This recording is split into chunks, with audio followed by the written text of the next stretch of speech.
Hello.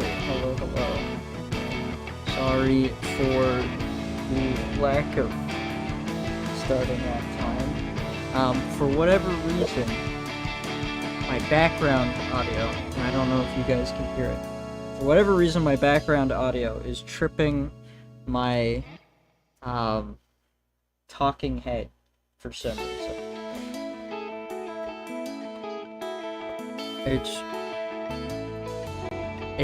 It's never done this before.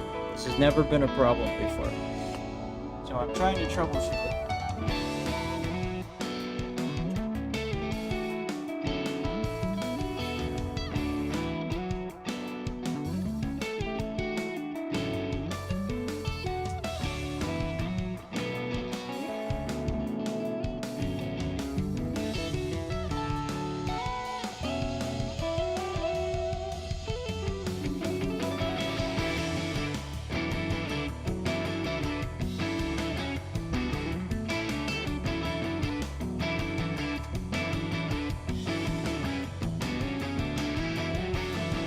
I don't know. The only thing I can think of, the only thing that I can think of right now is that I don't. Honestly, I can't hear it. Yeah, well, the problem isn't that it's audible. The problem is that it's causing my my graphic, my talking head to constantly move up and down in a very distracting way. So, like, I'm trying to figure out, I think it's just because the AC unit in my room, excuse me, it's because the AC unit in my room is doing like double time. And so it's like vibrating very harshly, and I think because of where my microphone arm is placed, that it is, the vibrations are coming through too strongly onto the microphone. I guess into the microphone. I don't know how to fix that, other than going into the source code right now and recompiling it with a higher audible threshold. But yeah, I literally don't know, other than that, what I can do.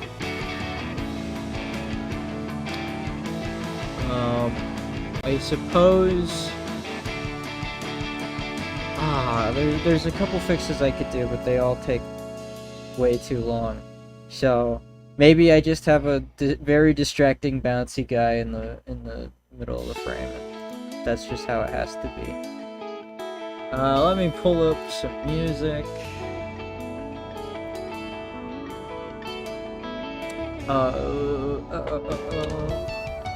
Sorry, that, like, having to troubleshoot this kind of threw me for a loop. I was not prepared. So I didn't get all my other stuff ready. Didn't get all the usual stuff prepared. Yeah, this will be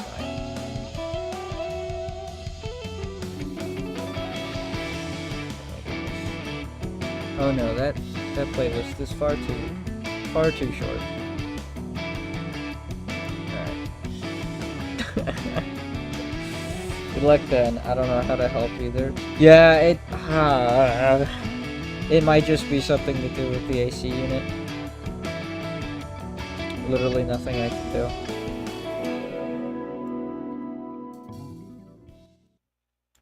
But I think we're just gonna get right into the actual streaming here. Transition! Yes, you get to see my bouncy guy for the rest of the stream. He's very bouncy indeed.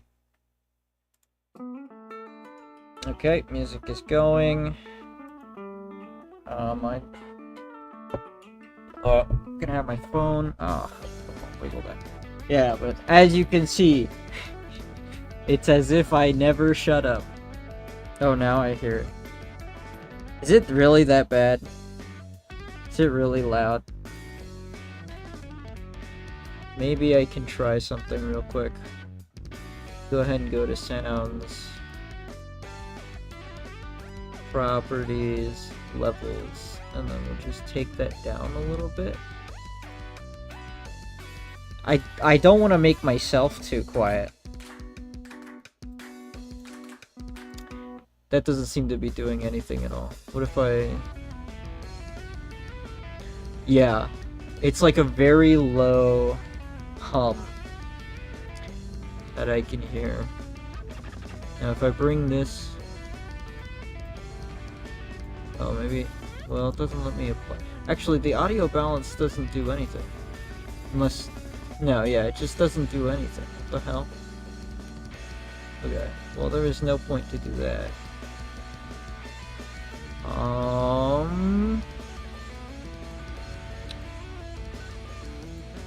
Yeah, so I'm listening to the microphone right now, and I can hear just the low bass hum.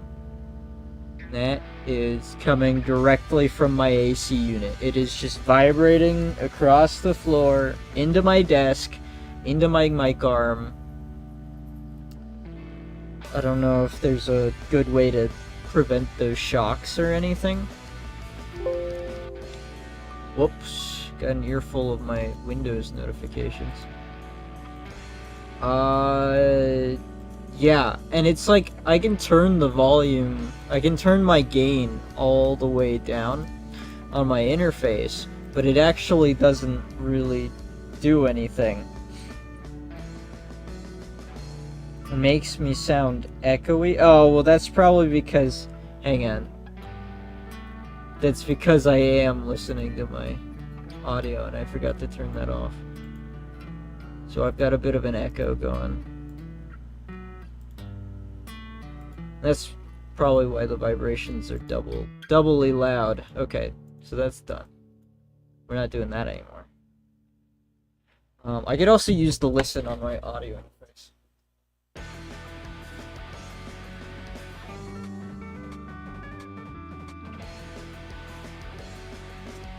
Yeah, it's just bassy enough that it'll pick up. So, I don't really know what to do about that. I guess we could always... We can always do a little funny. Let me... image capture. I just want to make him stop bouncing because it's super... super distracting. So let's go ahead.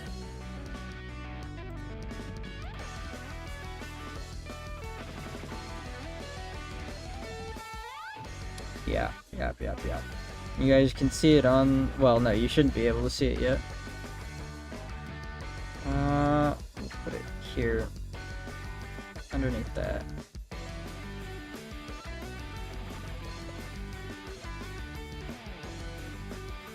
Oh, I don't know. I mean, that's roughly the right size. Kind of. We do a little live troubleshooting. That's good enough. Alright. And then... transition. Okay, so it's just gonna be a still one tonight. Sorry. I'll have to figure that one out another time. I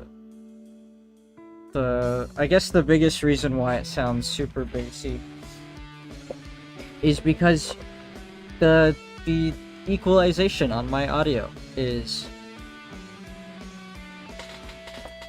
The equalization on my audio is tuned specifically for... It's supposed to make the bass louder. But that's only for stream. It doesn't really explain why it's coming through on the microphone. Oh well, what can you do? Yeah. So we're continuing with page 5, where we left off last time, because I didn't have any time to work on this off stream. Especially because I'm doing a whole bunch of other stuff.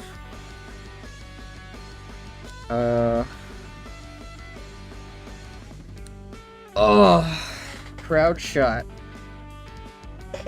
Crowd shot. I almost canceled stream today, I'm gonna be completely honest, and maybe I'm gonna find out in a minute here that I really should have. Oh, turnip pen.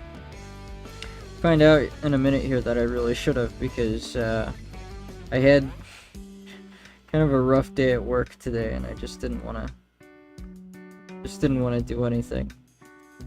But I'm already only doing 3 streams this week, so I figured, you know, might as well just stick it through.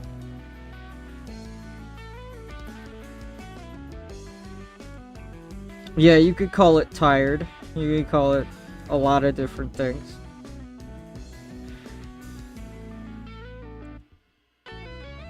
Don't stream if you don't want to, dog. Well, I've already committed.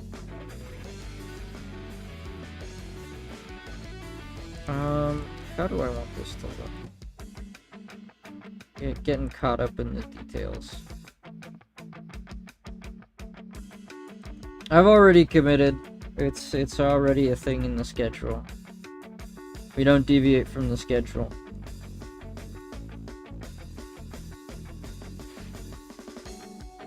Let's see here. I don't really know what I'm doing with these silhouettes. They're just kind of going. I figure as long as I can do, like, as long as I can schedule stuff and I can do it consistently, I can get some kind of traction. But I haven't done a whole lot of research on YouTube algorithms, so I have no idea how this is supposed to do. How this is supposed to work. I also hope the page turns out really nice, but I mean, that's every page.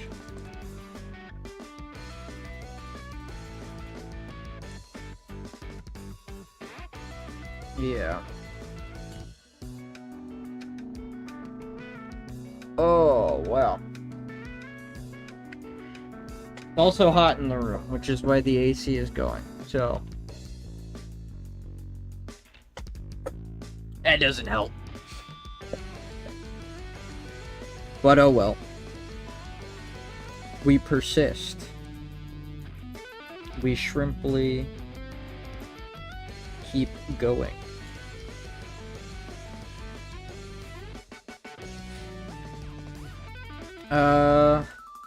Crowd shots. I always end up doing these like crowd shots with the silhouettes. Stay hydrated. Yeah, I've got a drink right here. I'm doing my best. I always end up making myself do these crowd shots. The silhouetted ones. And it's like, I don't know, I feel like I haven't progressed with how I do these. They're just kind of all over the place.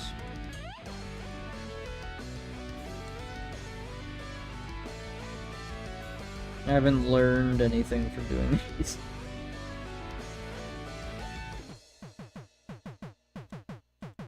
And it's kind of weird because you're trying to draw silhouettes which are like in and of themselves already pretty abstract, but now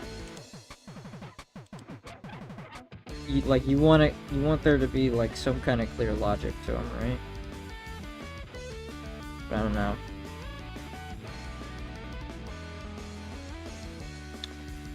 I don't know.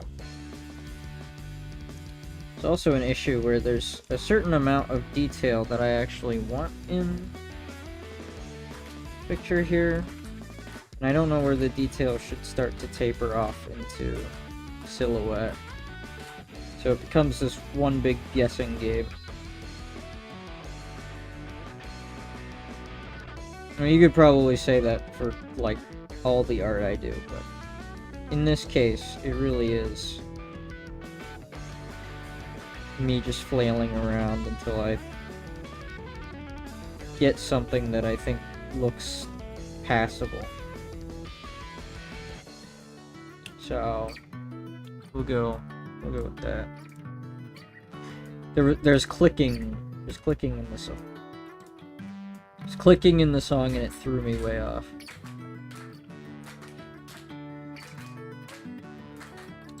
Let's start over here with this guy first.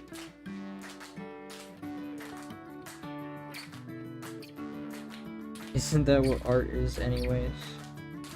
Like I said, you could make that you could make that point about most of my stuff. The thing is, there's like being intentional about something, and then there's just drawing something out until it looks correct. And some people know how to be intentional about it, and some people operate strictly on the principle of doing, you know, figuring it out on the fly.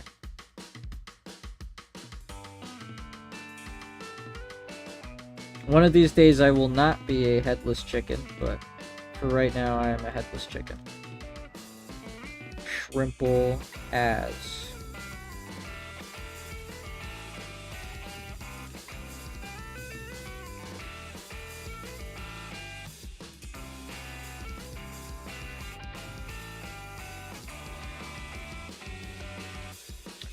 Yeah, my biggest struggle right now is figuring out what level of detail things need to be at. Because if you start doing like too much detail, like if you're mixing high level of detail and low level detail in one drawing, it starts to get muddied and look strange, and so that's kind of what I'm trying to avoid here.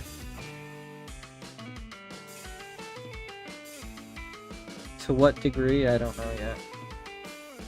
So, I don't know why I'm drawing sleeves on most of these guys. They're working outdoors. They wouldn't have sleeves. Most of them probably wouldn't have shirts, all things considered. Because they're laborers. And, like, all dudes. Typically, you don't see a lot of all-dude laborers working in the sun with... I mean, I guess construction workers have to keep their shirts on most of the time. Now that I think about it, I don't think I've ever seen a shirtless construction worker in the city. Maybe that's more of a safety thing than anything else.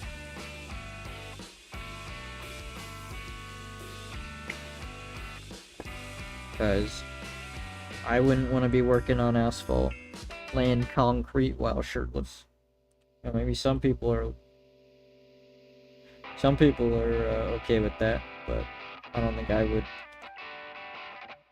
I don't think I would be.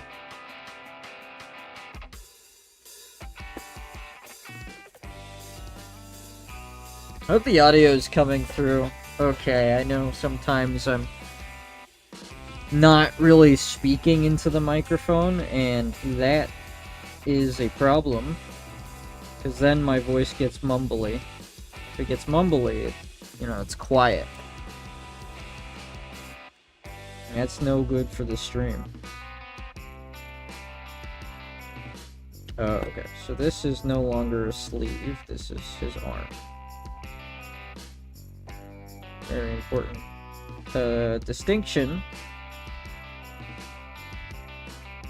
Very important distinction. Yeah, and there's nobody else in the voice chat right now, so there's no Tark, and nobody else talking to me, so it's probably easier to hear me. So I need to make sure I'm talking to the microphone so that when there are other people, I'm still audible. Which, listening back to some of the streams is... Oh, especially once I hit, like, hour 2. It's just I kind of go into mumble mode. I lose my energy.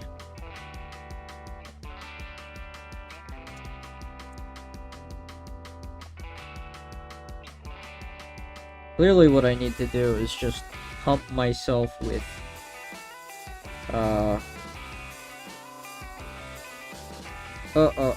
caffeine when I go to these. That way I'll be high energy.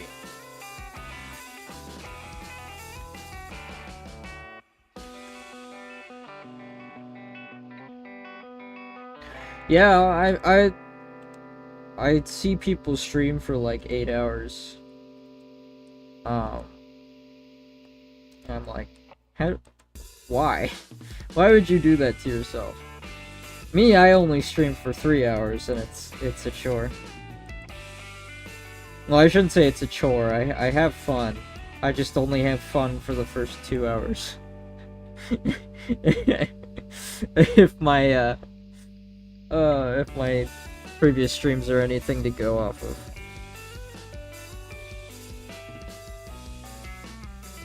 Okay, see, this is too much detail. Just that crook of the arm there, that alone is too much detail.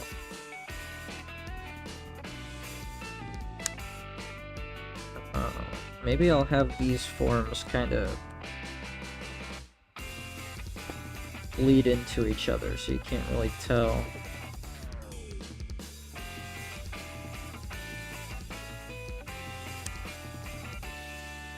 Ah.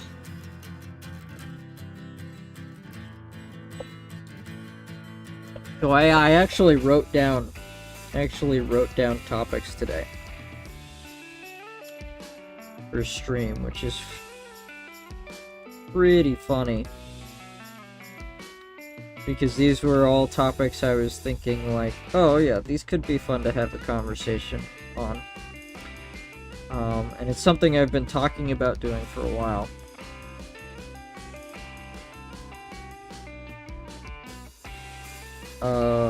And now that nobody is in the call, it's like, okay, who am I gonna talk to Who am I gonna talk to about this? Am I just gonna have to start rambling like an insane person? The answer obviously is yes. But I didn't want that to be the answer. You're teaching me new things right now because I thrive on small details no one would probably notice. Yeah, and it's like... I spend a lot of time like drawing pretty zoomed in. That's a problem. Because if you draw something at... Ooh, I don't know. I guess the braids and the silhouette would only come out like that. They'd just be like a minor bump. Honestly, I don't need to even draw them. But if you draw something at like full detail, like you get all the details in there, despite the fact that you're drawing super small, you zoom out and then all of a sudden, like, it looks ugly. This looks okay for now, anyway. I might change my mind on that, you know. I might decide maybe not so good looking, but right now I think it looks fine. At resolution when you zoom out. But you're kind of working against stuff like that all the time with art. It's like you have to work within the confines of resolution, otherwise all that detail is gonna look terrible when you put the finished product in front of somebody. So it's not even about like whether or not they notice what the detail is. They won't notice the detail not because they can't see the detail. They'll they won't notice the detail because their eyes are burning. They're melting out of their skull because the drawing is no longer visually appealing because the amount of detail is muddying it up. So that was a very important lesson for me, super early on in this process. Like it took me a while to learn it, but it's something you notice immediately when you start doing stuff like comics. Because again, it's so easy to just to zoom in and to get wrapped up in all of that detail. And it's even worse with comics where you want to be able to print them in the future. Because you have to be mindful of like the actual physical dimensions of the paper that it's going to be printed out on. And that creates whole new issues for resolution.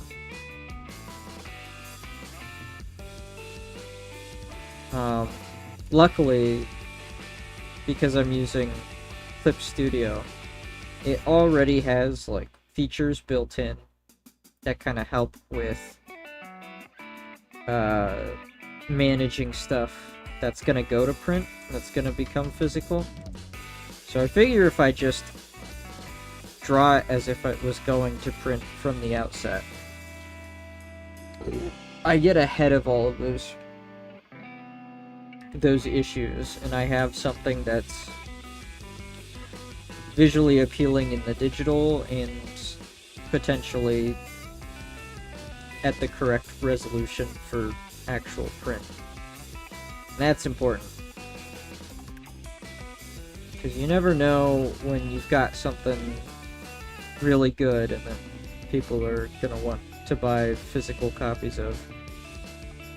And you'll save yourself the headache of trying to convert it to something that's printable. I really thought people made low quality panels because they didn't want to add so much detail to something that didn't need it. I didn't know there was an actual reason. Obviously it's dependent, so you'll get panels that have like no detail because the illustrator was in a rush to meet a deadline. But yeah, the reason I'm not, like, given how small of a section this is compared to the rest of the page, reason why I'm not going in and I'm drawing like creases in the clothing or muscle groups where the skin is exposed and all that is because getting so fine a detail just muddies the overall picture.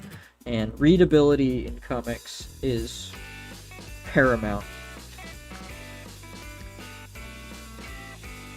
Like, things need to be clear at a glance to hold the reader's attention.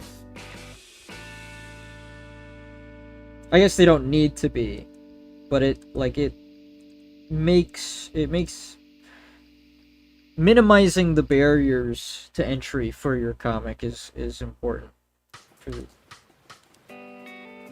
People prefer to read something that they don't have to like study in order to figure out what's going on.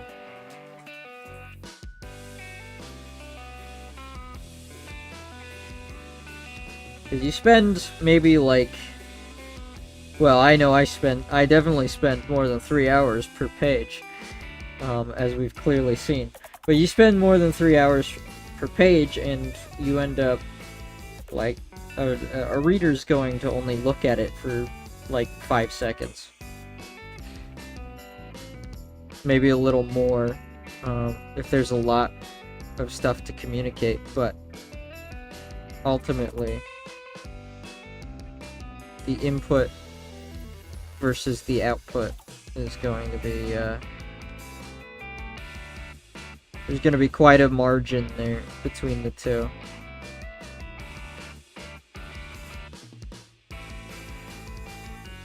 I don't know how I want to do this exactly. I kind of want... I'm thinking maybe I should do this on a different layer so that I can get it right the first time.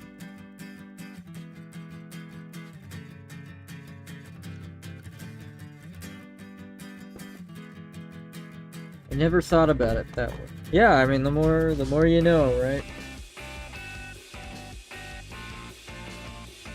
But the medium of comics has always really fascinated me.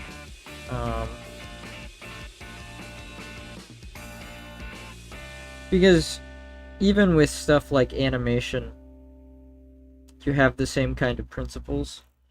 It's always gonna take you like super long to animate something, and you know, people like you spend, I don't know, like 10 hours drawing 12 frames, and then you've got like half a second's worth of animation. So there's stuff like that. But with comics, it's typically just one illustrator, and you are juggling a whole lot of variables.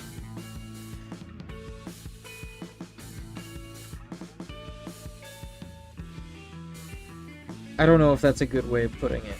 I don't know if I'm really doing it justice with that explanation. But there's all this stuff in terms of, you know, conveying motion through still images. That's an advantage animation will always have. Is that, sure, it takes a long time to draw 12 frames, but you have the benefit of movement. In comics, you have to, I guess, simulate movement without actually having any of it. And doing that convincingly, I mean, your reader's imagination is going to put in most of the work, but doing it convincingly is still quite a feat.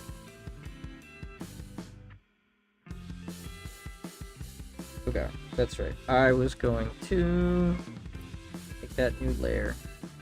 And then I'm thinking of having just this through line where everything above this line is in total complete shadow. And then everything below it kind of tapers off, we'll say. So let's get rid of this, make sure I am referring to other layers. I'm just gonna... I'm already losing stuff in the silhouette.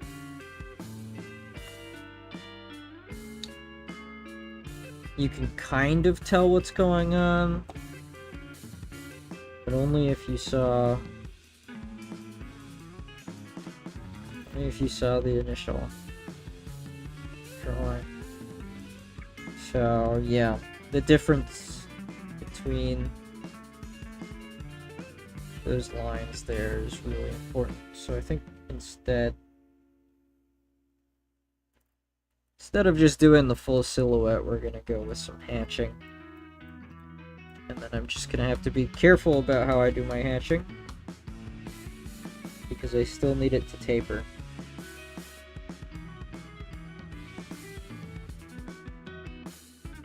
But yeah, I wrote up a bunch of these topics for stream, thinking, like, oh yeah, this is gonna be a cinch. I got all these topics of conversation now. I can reduce the dead air.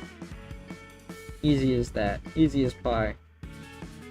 And then I realized I was gonna have to talk about all these things on my own, without the instant feedback of having other people in voice chat. It's like, oh, I didn't think that one through. I don't want it to be crossed. I think I just want it to be straight up and down.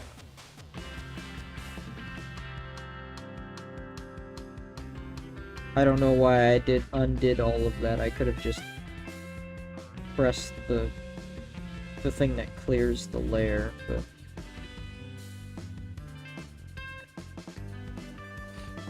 what topics? Well,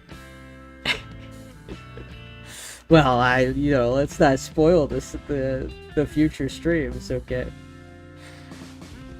No, I had like game topics and stuff like that. Stuff that's like easier to talk about if there's somebody readily there to bounce off of you with. That kind of stuff. It's not a huge deal. The comic, talking about the comic process is interesting enough, I suppose. And I'm not doing anything so important that I need to shut up and focus up. Yeah, I'm gonna be secretive about my stream topics. I was also thinking about doing like a video or something. Videos are always good. Videos are a good way to condense ideas and get them out there. The issue is I've never really made a video where I talk at somebody about a topic. Like I talk to it, like, not even talk to somebody, I just talk into the void about a topic.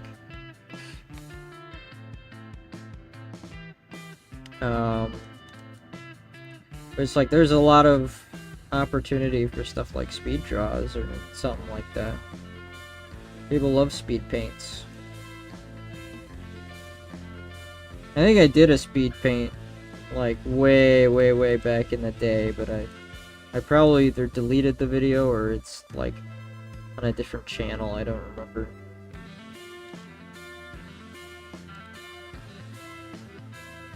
That was old. That would have been almost 5 years ago. Probably, no, actually it might have been longer than 5 years. I don't remember how long I've had the Kingpin channel going.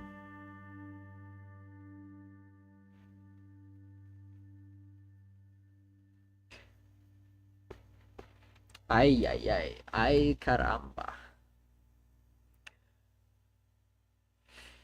My knee is itchy. I cannot abide by this.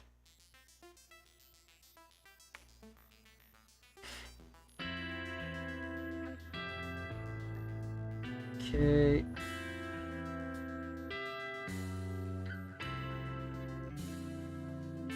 Yeah, another thing that uses level of detail is video games. And they do this because effectively you can't just render infinite objects in a game engine because it takes too much memory and it'll chew up the resources on whatever you're playing the game on. So like if you've got a computer and your computer only has a finite amount of memory and you've got like you've got a game where there's a forest on the map, and then as like rendering every single tree in that forest all the time would just take up all of the memory, would just eat up your resources. So what they would do is they would effectively have different models for the trees load in based on how close you were to them, your character was in game, or the camera. It's the same kind of idea, except that it was more designed around system resources as opposed to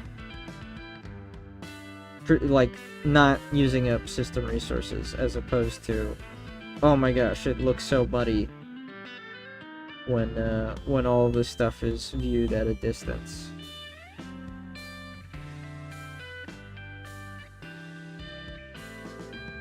But I think LOD systems in video games actually kind of help with that, because if you've ever played Minecraft with just the normal textures and then like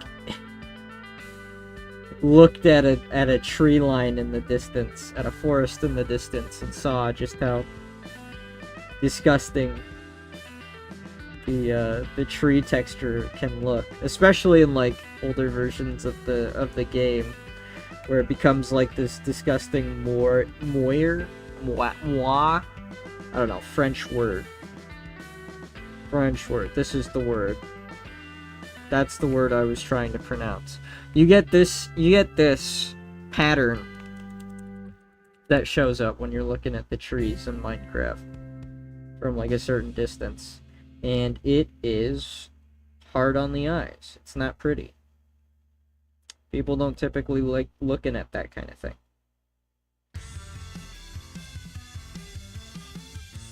So having a thing where the engine just paints all those trees as like a portrait from a distance. It drops a bunch of the detail and loads them in as just like a, not even like a super detailed PNG. And that way, it's using up fewer system resources, and your eyes aren't bleeding when you're playing the game. I always thought that was a neat concept.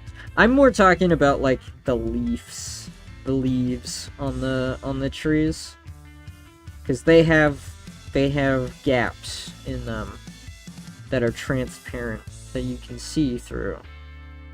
So that creates kind of a weird pattern when looking at it from a distance.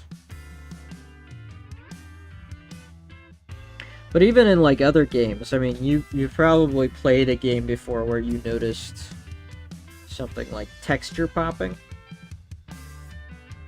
Okay, time to zoom out and look at this from a distance. Is this what I want? Is this really what I want to go for? I don't know, it's starting to look weird. I'm losing the detail, very vital detail of the arm over here. So maybe this is not a good idea, because I want that to be clear. I could also just use like a screen tone over here and not even worry about doing like hatching or anything like that. So maybe that's what I'll do. Maybe I'm just doing too much work. I've been known to do too much work. I must be blind. Well, it's also, I think the problem was solved in newer versions of Minecraft when they started using LOD tricks, because that it wasn't always the case where it was super robust how they did it. How they used lower resolution images for things that were further away. But if you played any game, Fortnite was notorious for this back when I played it. But there's this thing called texture popping, and it'll be when as you get closer to an object in game, you'll notice the texture change. You will get to see it change as you walk in, because there's nothing kind of obscuring it, or there's no gradual transition that makes it less noticeable. It'll just, you'll see rock texture 1, and then as you get close, all of a sudden rock texture 1 becomes rock texture 2, which is like higher resolution, and you can see more details there. But yeah, when I played Fortnite, that was like a huge thing. So you would glide in to a spot on the map after jumping off the battle bus, and then like a tree would just become a completely different tree. It would just change material. Well, it wouldn't change material, but it would be like one model and then a radically different model the second you get within a certain distance of it. So it would it'd be kind of funny because you get like a tree that's leaning maybe a little to the left, and then as you get closer, it just like pops in and stands up straight like a stick or whatever. It's like that is not the same tree that was there 5 seconds ago.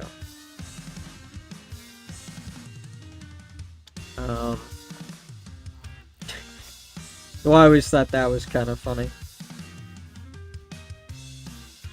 Maybe I'll do hatching here. Nah, I'm just gonna save it for the... We'll fix it in post. I don't really feel the need to go too crazy with this.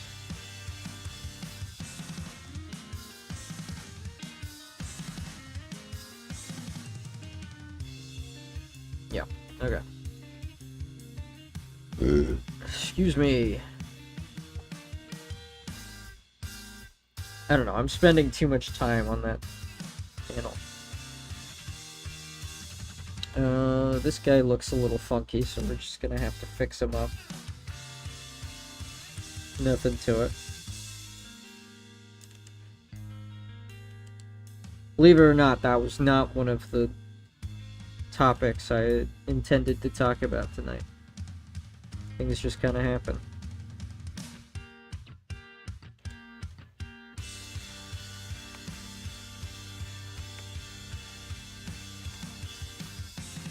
I think the ultimate final boss, though, is figuring out how to do level of detail in animation. Because it's one thing, like, animating, like, an anatomical model. And then it's, like, a whole other thing trying to get realistic movement with a low-resolution blob. And I've seen examples of that done really well, where the motion is super. I don't want to say like realistic, but the motion is super believable. I've seen a lot of good examples of that.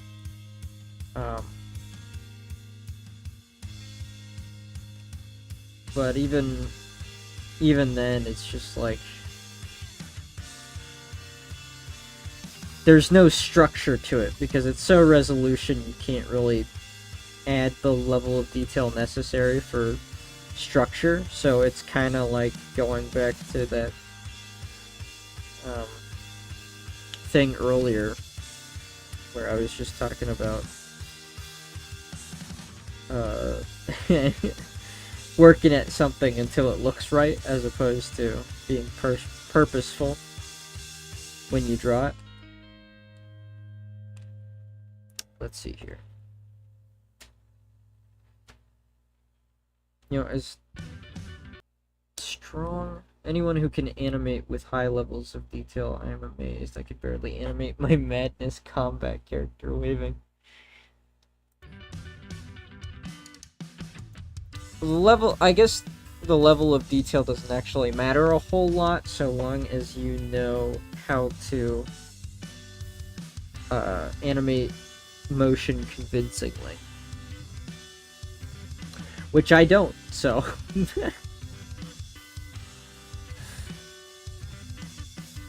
I think once you have all the principles of motion, making things appear as though they were in motion, then then it doesn't matter so much what level of detail you're working in. But it's still impressive watching something that has like no, like basically just a color outline of a blob. Moving in a way that like tricks your brain into thinking that it's immediately recognizing what it's supposed to be and understanding the movement.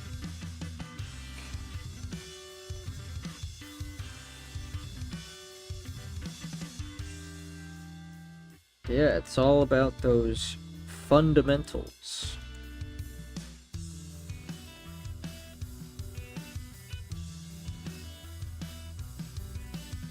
Which I need more practice in.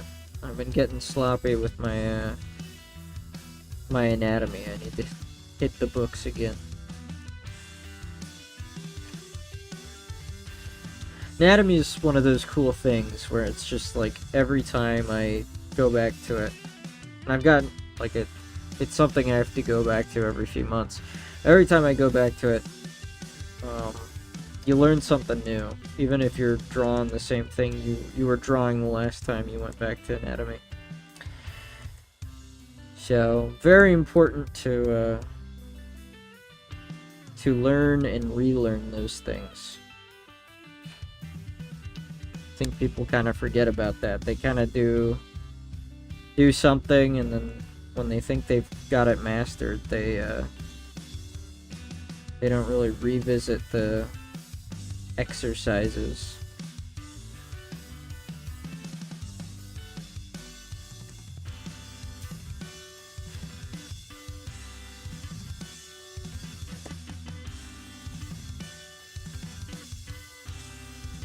It's also kind of funny talking to people who are just kind of getting into art.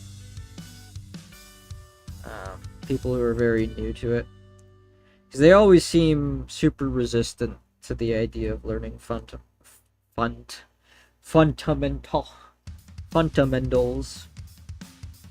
They always seem very resistant to learning fundamentals. And it's like, you are, as somebody who's gone through that process, it's like, okay, you are making this way harder on yourself than you need to. Because like, a lot of people, they get started and then they're just drawing cartoon characters, and you can get really good at drawing like a cartoon character somebody else has drawn before, and then you try to draw something else, and it's like, sure, you've got a basic level of hand-eye coordination, but if you don't understand the fundamentals of a thing, you know, if you don't understand how to render 3D objects in a 2D space convincingly, then it doesn't matter how good your hand-eye coordination is. You're missing a crucial part. That is so much fun. Yeah. There's also the plateau. This is something every skilled profession runs into. Is like, you get to a certain point and then your skill plateaus. Becomes harder and harder to learn things. Your practice kind of stagnates. You don't really notice yourself getting better. There's a point where you hit the ground running, you've never done it before, and so you're starting with zero knowledge, and you're just building that from the ground up, and your growth is exponential. So people get caught in this trap where it's like, yeah, I'm learning so fast, and so you see yourself developing this skill so quickly that your own progress motivates you to keep at it. But there comes a point where, you know, the amount of new knowledge you're taking in shrinks. And so you are no longer learning things and improving at a rapid pace. So you hit this plateau and progress starts coming slow. And because it's slower now, you feel like, well, you notice that your progress is slower, and that it saps your motivation. So ultimately it becomes a struggle of, keeping yourself motivated, keeping yourself I don't know what a good way to put it is. Keeping yourself on target, knowing that eventually you will overcome the plateau and you will reach mastery. But yeah, progress will inevitably get slow at something because the amount of crazy new information will lessen over time.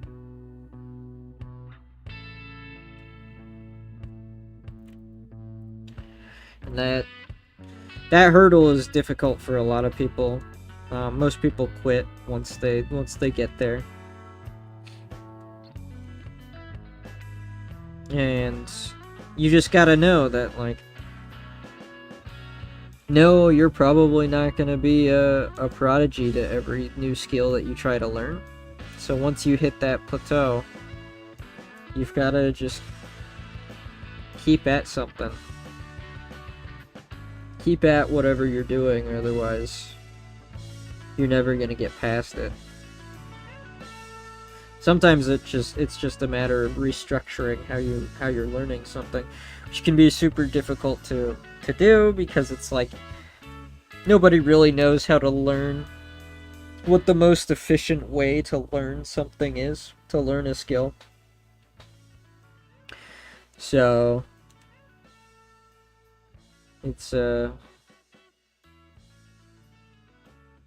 be fair, I've been drawing so much more than I have been. 2022, 2023. Something flew into my eye. Okay. So it's a win. I've also changed my style recently, so I've been getting more motivation and ideas from songs and shit. Well, that's good. That's good. I don't even remember what motivates me anymore. I think for me, drawing just kind of, at some point, it just became a compulsion. So,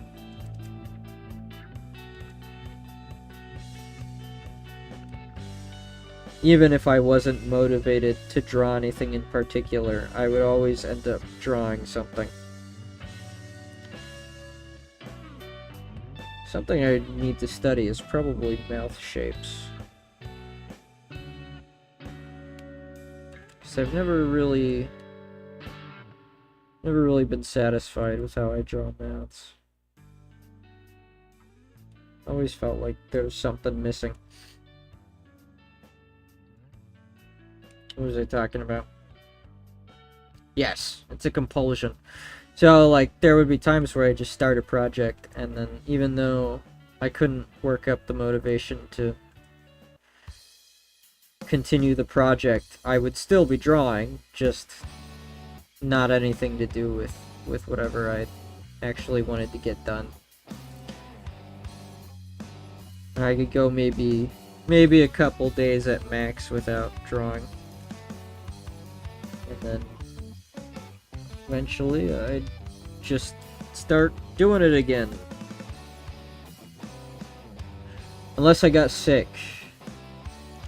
Being sick is a good way to get me to stop drawing. Because, holy cow, when I get sick, I get real sick. It's like a bedridden type thing. And then I'm not working on anything.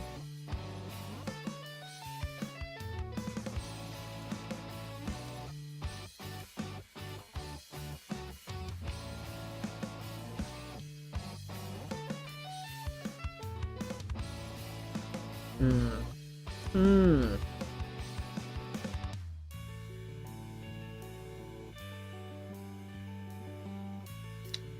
Maybe if I do that. Makes the... I don't know. I don't know what I'm doing.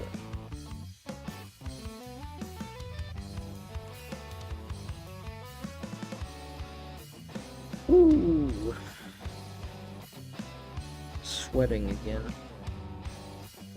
I'm all sweaty.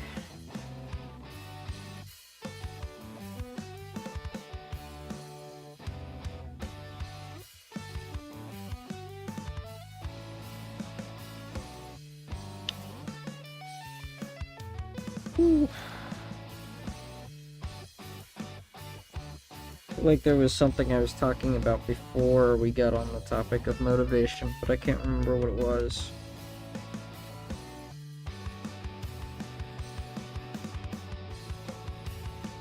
I mean, I suppose that's fine. Probably means it wasn't terribly important to begin with.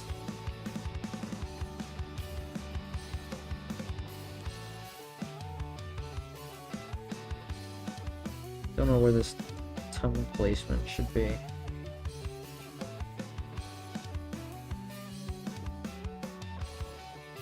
Biggest problem I see is that there seems to be something wrong with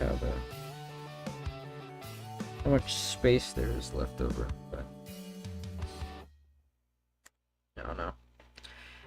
About tiny detail. Well, yeah, I think we had moved on from that though. There was something else that I was talking about, and then it's just completely slipped my mind. That's okay. Swap that to referring to only the editing layer. Get these molars drawn in. Nice little detail there. Yeah. Yeah.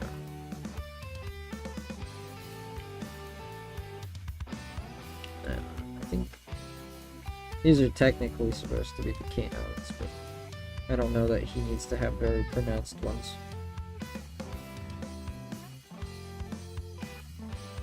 Yippee! Well, it's okay. It's not your job to remember, don't worry. I'm not firing you or anything for it. Okay. Now is the mouth placement. Is another thing I need to be careful of.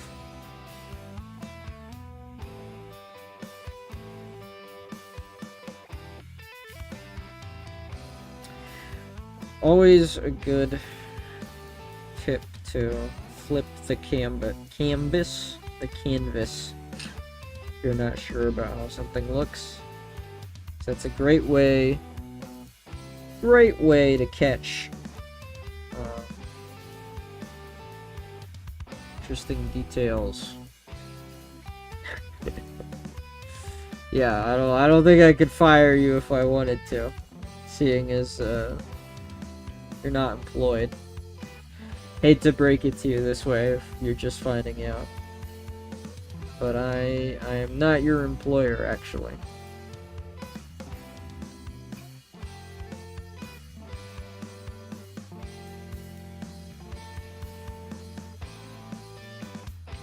That would be really funny though, if I had to hire people to be my chatters.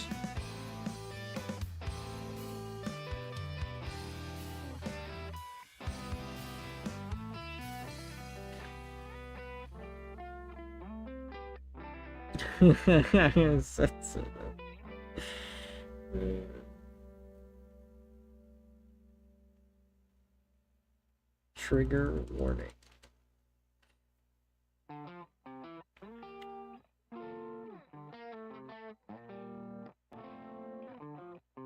Alright. Okay.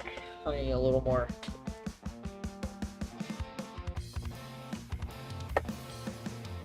There we go.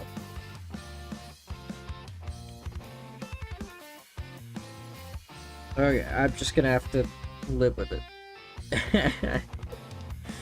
Just gonna have to live with it.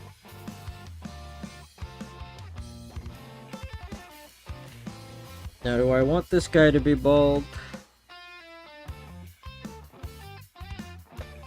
Maybe if I gave him like a little bit of hair on the side, but it's like, it's clearly going.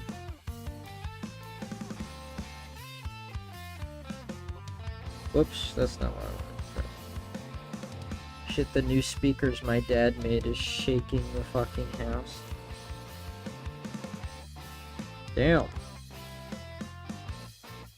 I don't think speakers are supposed to do that. I thought they were just supposed to play audio. They're watching Suicide Squad too. Whack. I could not imagine.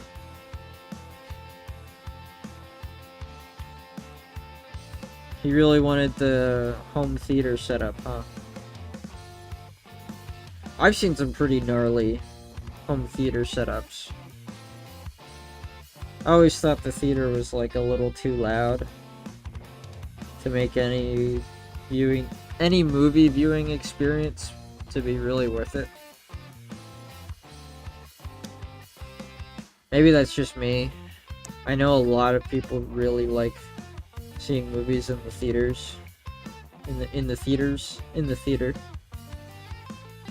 Yes, he built those for a home theater. Well, should have invested in some soundproofing, honestly. Maybe it's not too late. You can get some heavy blankets and stuff them in the door. I don't know if that's gonna help with the vibrations per se, but you know.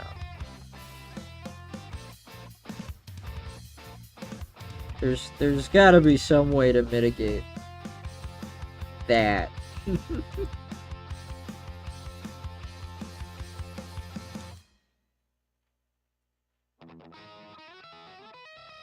But yeah, people like watching movies in theaters, and I guess I kind of understand it because the screen is so big, because it's on a projector. But I don't really understand it because every time I go to a movie in theaters, it's loud and obnoxious, and like I can't pause the movie and take a break if it's not a very interesting movie. Like you walk out in the middle of the movie and it's like, well, that was a waste of like $5 or $10 or however much the movie cost. When it's like I could just borrow it. I could just rent it from Blockbuster and it'd be like a fraction of the price. And nobody rents movies from Blockbuster anymore. I could just get it online. For a fraction of the price of this ticket. And watch it on my own time. And if I thought it was good, then I can go see it in an obnoxiously loud theater. We can't though. My mom would kill us if we tried to soundproof the living room. Well, can you soundproof your room? Is the question.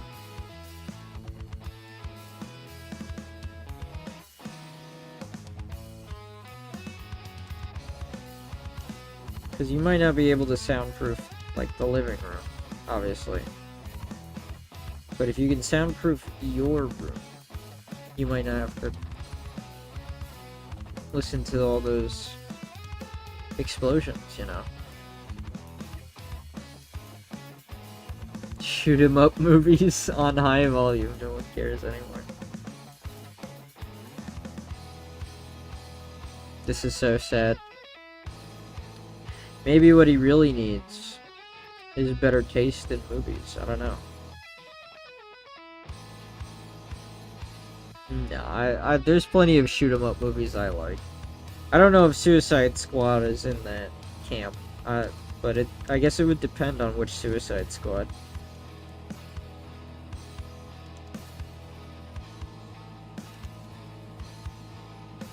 I'm starting to realize I don't actually know how the furrowed brow would look.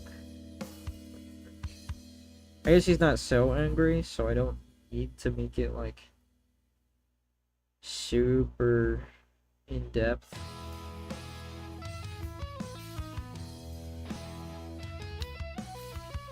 We'll give the guy a little bit of hair. You know, he gets a little hair. He's been a good boy. He gets a little hair as a treat. Oh, okay, well. Yeah, I mean, if it's a family movie night and they're just blaring movies, blaring Suicide Squad, you know, there's nothing I can really do for you there. The bass just keeps going through it. Yeah, like I said something about not being able to block the vibrations, which is probably where that would go wrong. I guess we're kindred spirits in that respect, though.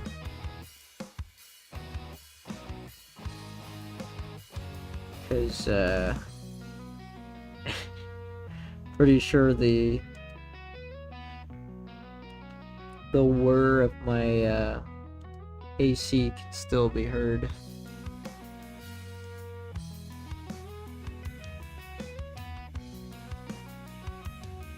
I'm not looking forward to fixing the program. This guy's just got unfortunate hair genetics, I'm afraid.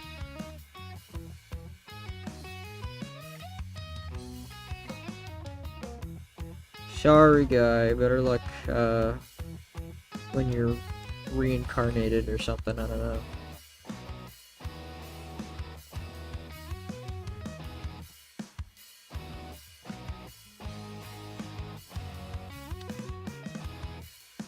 I don't actually know how this is supposed to look.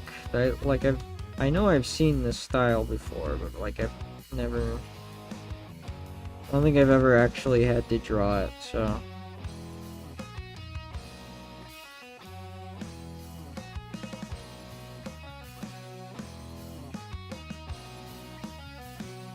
Yeah, I'm glad it's not terribly terribly audible. I'm just really annoyed that it's tripping my my program.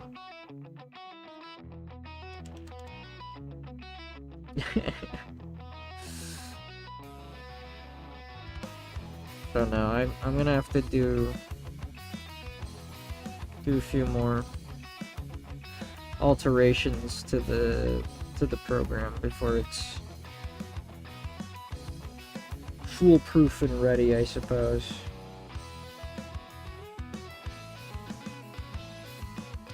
Okay, I think I know where I'm going wrong. I think I've seen the light.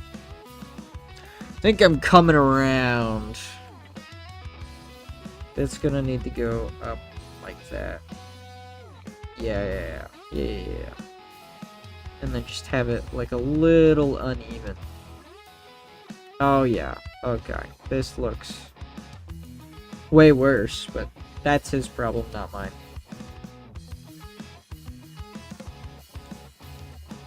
I don't know. Shoulda used Rogaine? Keeps?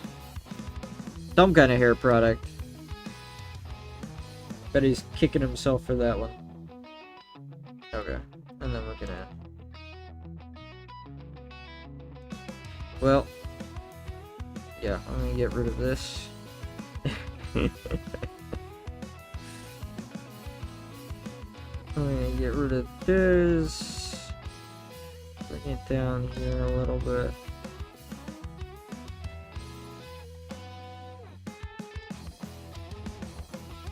And then it'll cut off here. Yeah.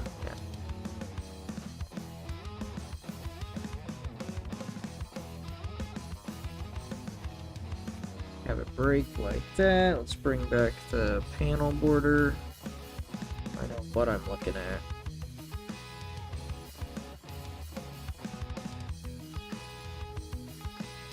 Some hatching here.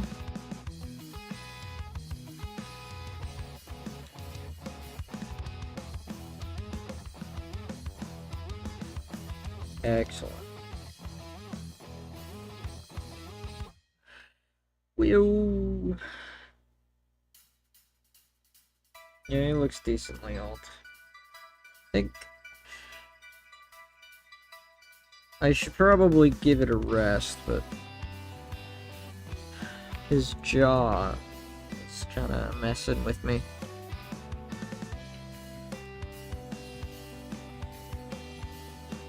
Maybe it could use a little bit of fixing. So it lines up a little bit better with the mouth.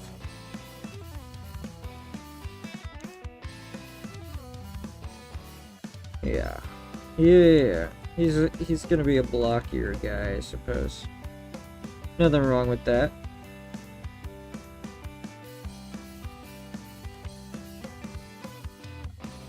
Nothing wrong with being a blockier guy, okay.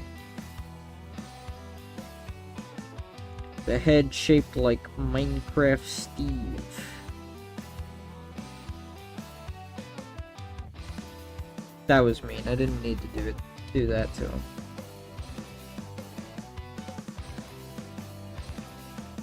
He didn't deserve that.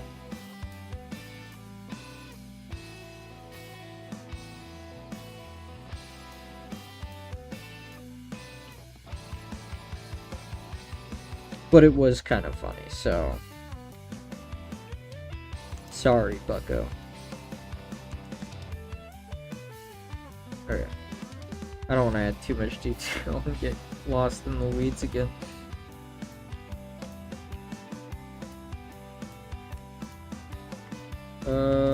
Yeah.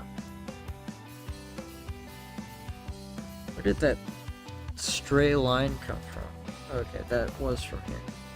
Probably me missing the scroll bar.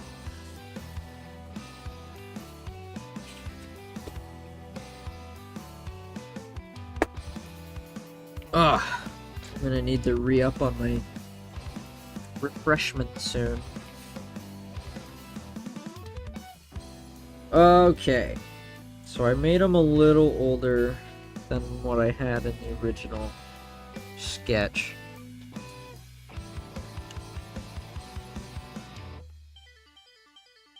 Did I just make a new layer for nothing? Am I insane? I might be. I made him look I'm making him look a little older than in the sketch, so at least I can do is not also make him look scrawny. Because this guy's already been massacred enough.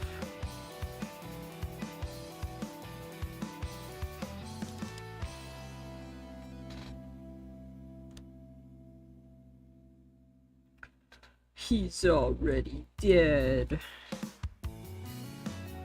It's a Simpsons reference. It's the only Simpsons reference I know. Well, okay, I think I know a few more than that.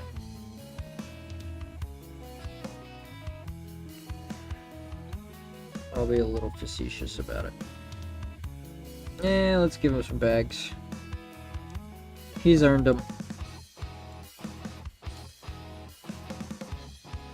I'm just brutalizing this guy.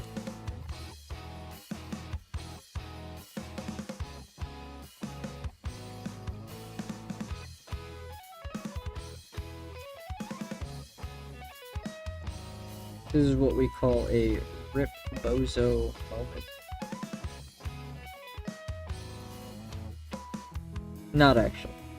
Don't quote me on that. In fact, forget I said anything, because that was like the most embarrassing thing I think I've ever said.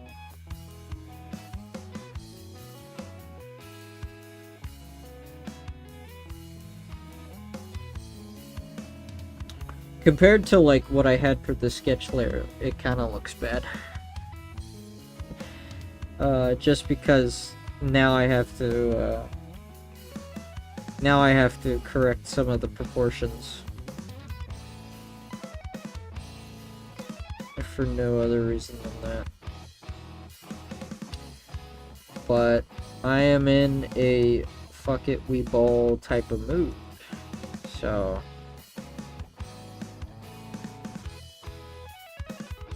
let's get her done. Okay, so the way the cloth scrunches is going to be little difficult for me to do here.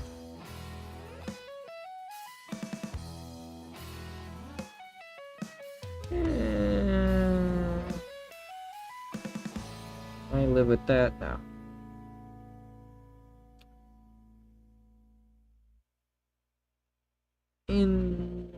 Okay, alright.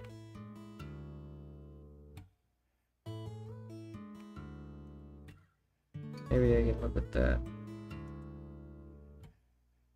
Have it sure come down here.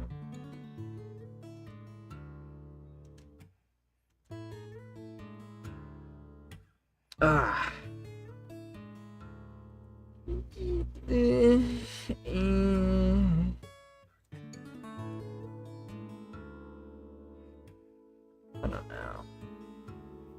I don't know.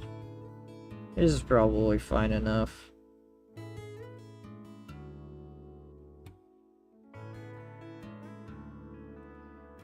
Old guy McOldie face over here. Can't believe they're still letting him work, honestly.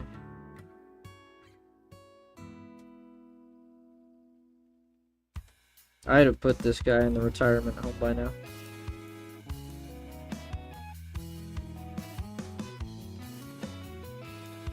Well, yeah.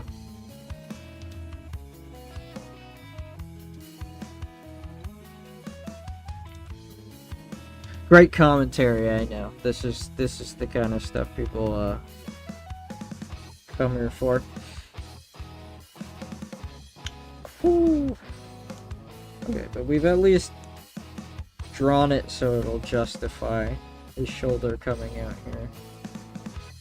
That's really all I ask for.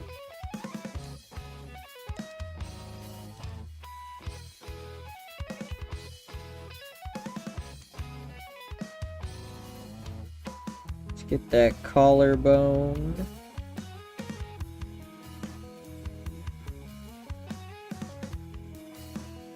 The collarbone. I want to add this here. Yeah, that looks weird. Okay.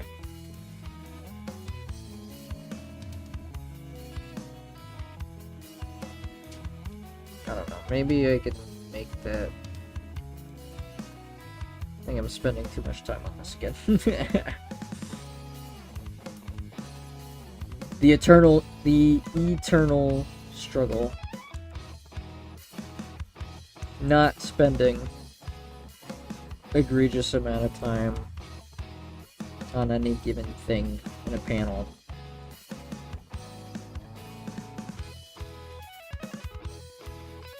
It is the most difficult part about this for me. I'm just notorious for being slow. There we go. Kind of give him like that elderly, I'm real skinny. But he's still kind of got like muscle. He's still got something.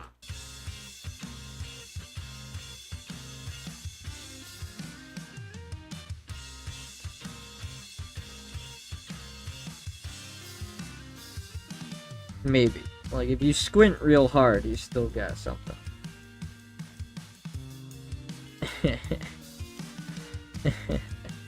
Just bullying this old guy that I've drawn for no reason.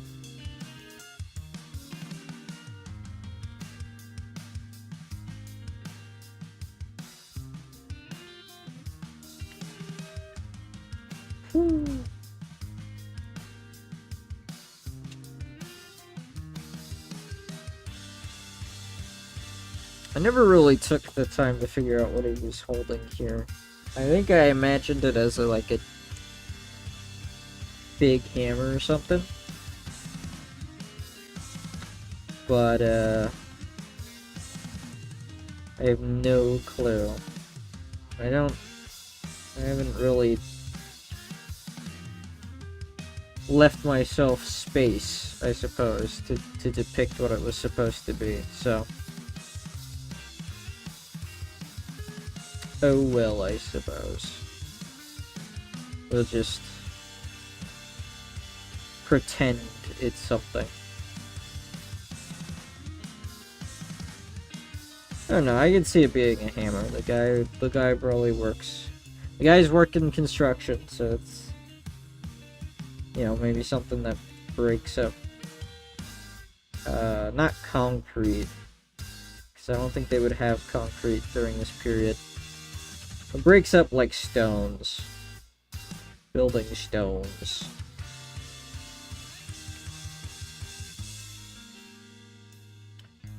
Now, I have the pinky drawn as though it was coming up, and I don't know why.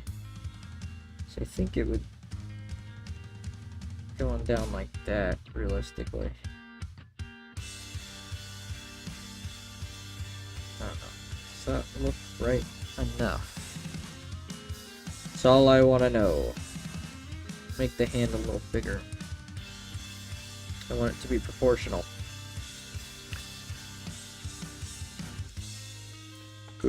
Oh, excuse me. We've reached the part of the stream where my wrist begins to get tired. The fatigue is setting in. I have not long to last.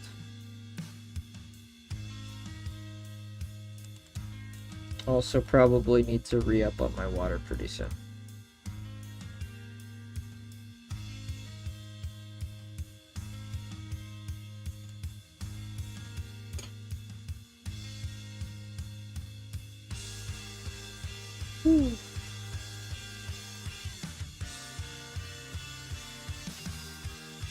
There we go.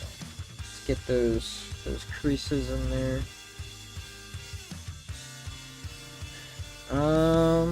Yeah.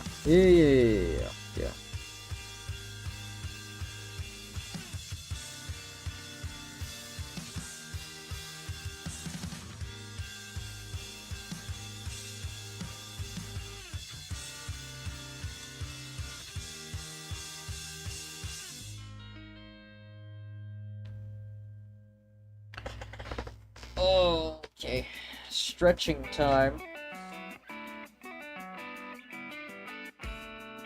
Ooh.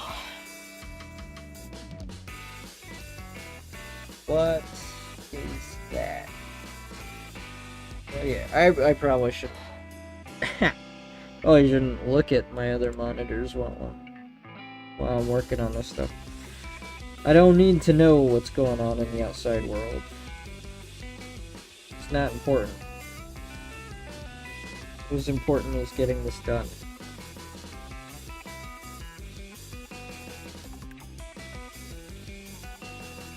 Okay. We'll give him a fingernail. He gets an fingernail.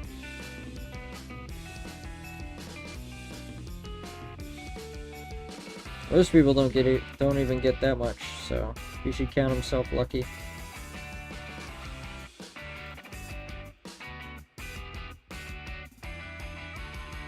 Alright. That doesn't look right. There we go. I guess let's make sure he lines up here. Yeah, good enough.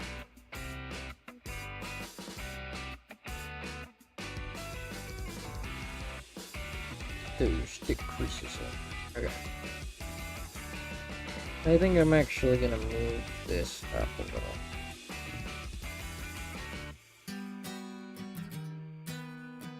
Yeah, that should do it. Give me my eraser. Erased a little too much.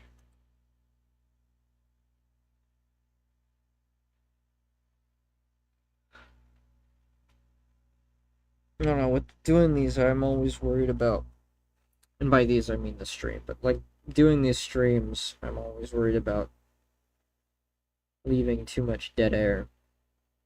Because the dead air is boring. And I'm just kind of meandering in my conversation. I don't want the streams to be boring. I want them to be filled with live entertainment. Because who wouldn't want the stream to be filled with life and entertainment? I feel like that's kind of a big part of streaming. You know, specifically the entertainment part.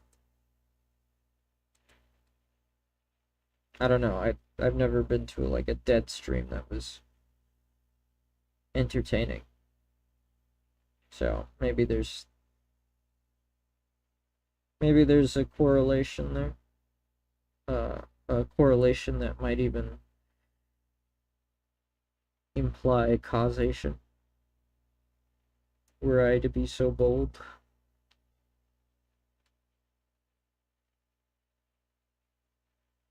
My music has paused. This is unacceptable. I wish there was a way to just disable this automatic pausing thing on YouTube. If there is, if any of you out there know of it, a way to make it not do that anymore, I am all ears. Because it is really annoying. I guess alternatively, I could get my music from a place that doesn't just pause it whenever it feels like, but it's just been easier on YouTube. Because it's easier to find royalty-free compilations on YouTube. At least royalty-free compilations of music. Which is kind of important. It's kind of important in my line of work. Okay. We'll give the stick some details. Why not?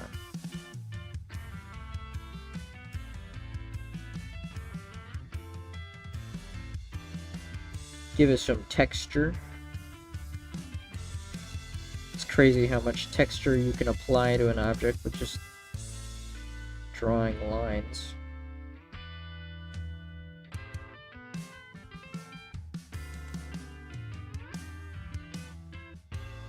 Okay, I think that'll do it.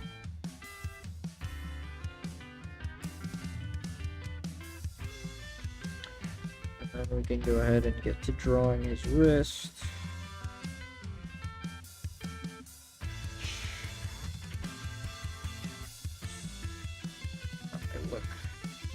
That.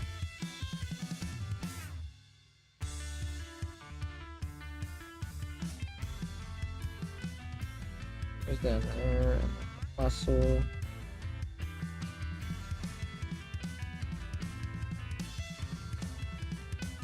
Yeah, this is what I'm talking about. This is my greatest fear. Is just mumbling to myself about the drawing. Nobody can hear me. Nobody knows what's going on. We're all freaking out. And by we, I mean just me.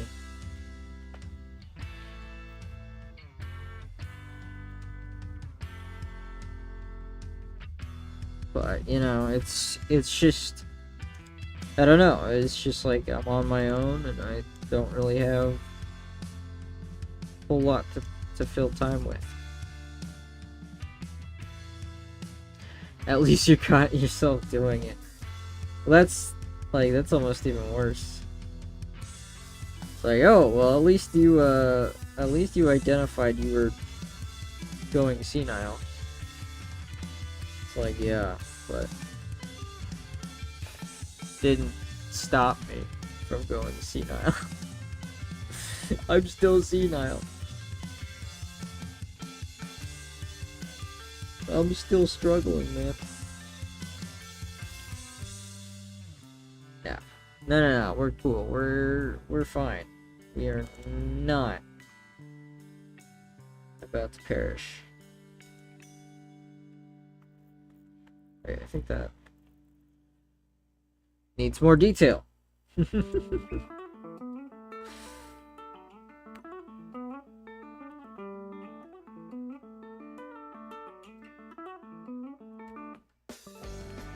Okay. Just take the small win, dude. It's never enough. I need more. I need to be constantly winning. I need to be constantly winning big. I'm a greedy bastard.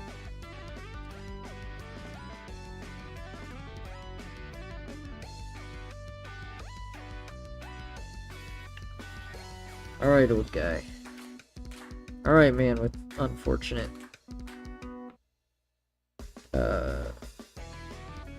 hairline genetics. Oh, man. Hello, Zay. Welcome to the chat. Welcome to the stream. Hope you're doing alright. Hope you're not going slowly insane like I am.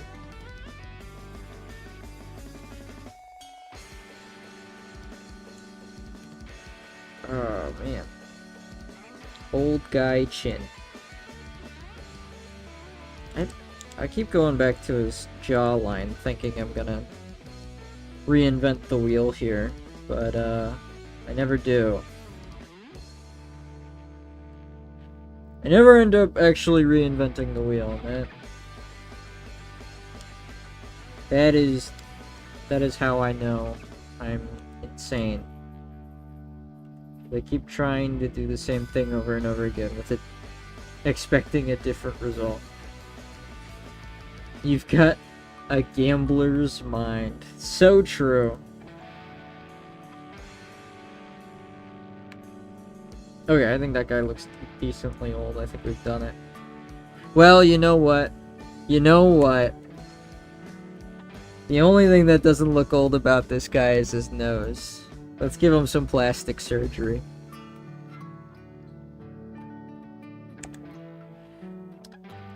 Yeah. See, if my creations were ever sentient, I'm pretty sure, fairly certain, they would all resent me.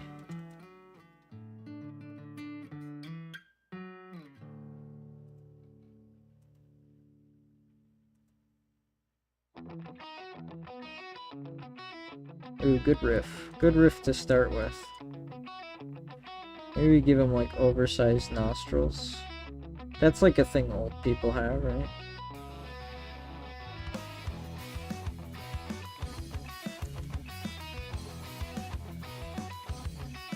I don't know I don't know a damn thing about old people.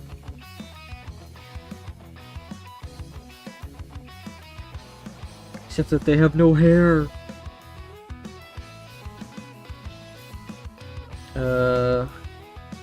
Maybe if I give him like a very pronounced hook nose.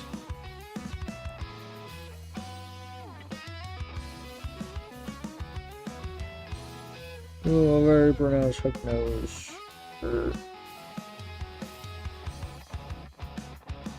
Something big and bulbous to signify that he is aged. And not in the graceful kind of way.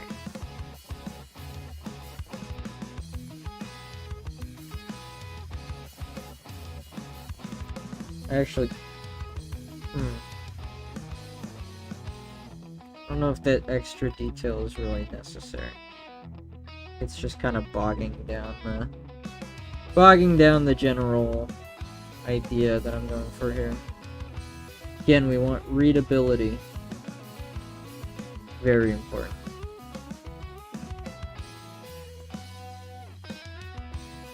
Just in general, I want it to look okay. Do we go bigger? Almost convinced it's not big enough.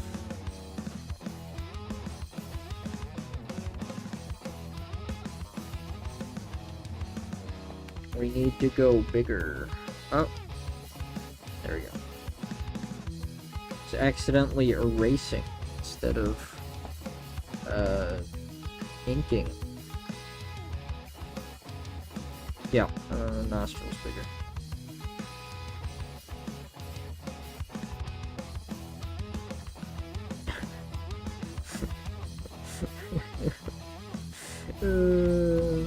Sometimes my own drawings are bad enough that they crack me up.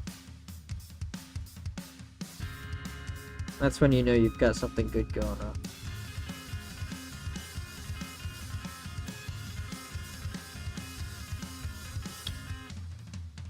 Alright.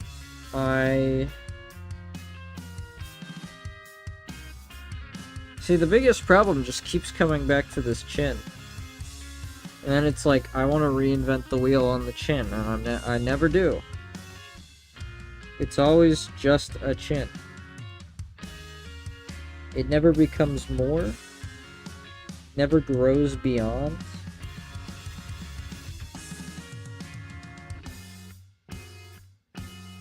Oh. Oh, I guess I kind of see where my hang-up is. It's a weird perspective. I don't think I've ever had a realistic reference in this kind of... Whew, holy mother of voice cracks. I don't think I've had, like, an actual reference in this angle. So I don't know if it needs to go higher or lower. How the jaw would come out here.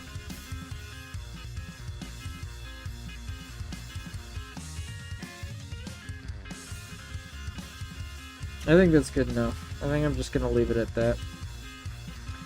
Again, we can't be here forever. Alright.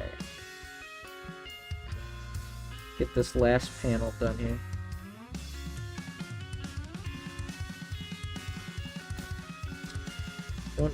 Don't need pointy noses. She doesn't need to have a pointy nose. Mainly because her character design wasn't supposed to have a pointy nose. Penelope's supposed to be more of a rounder, friendlier character design.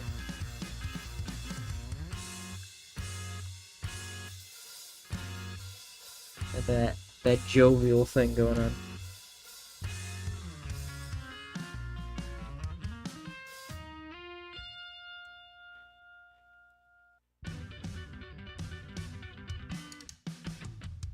Nice.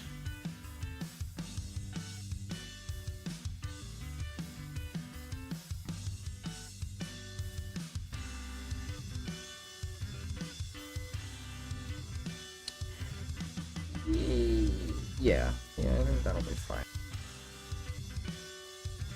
The biggest problem is I've got the smile at a weird angle here, so it's like, where would the lower jaw be? And I have to kind of tweak it until it feels right. I think that looks basically correct. Looks correct enough. That's what we'll say.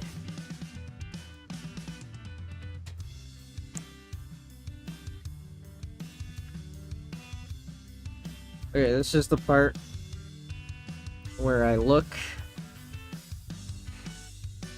at my notes.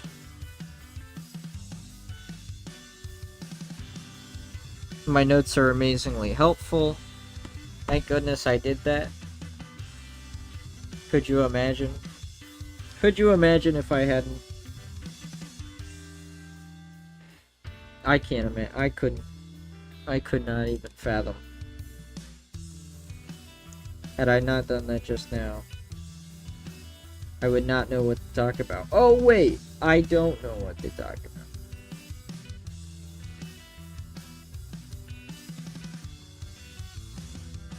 Solo topics.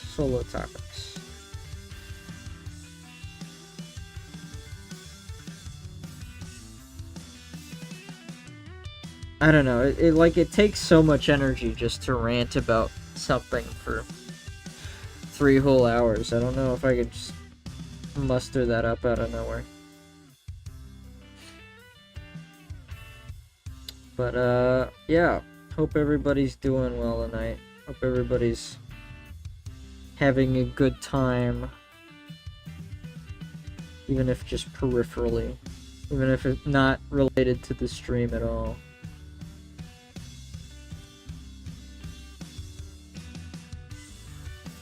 I will say, I noticed there was quite a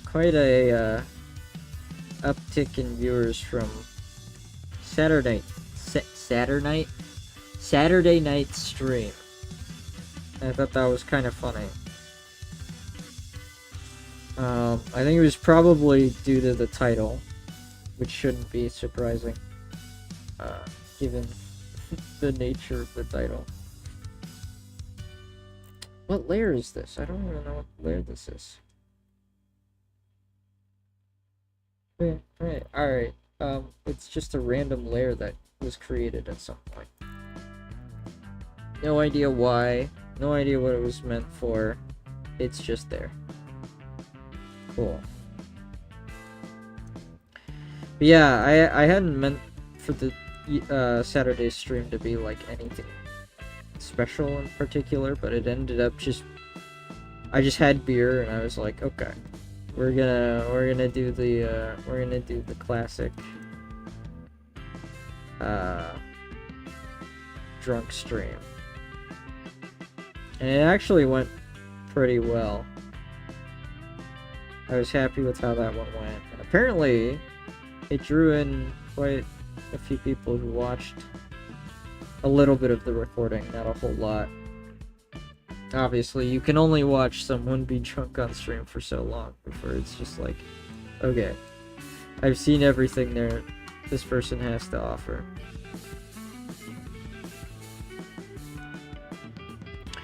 That was kind of cool.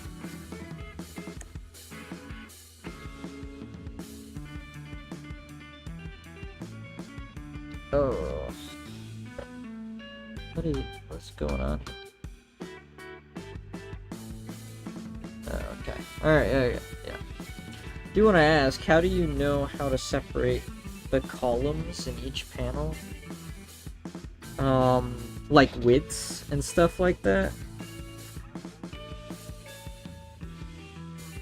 Like how wide to make the margins, or just the panel shape in general?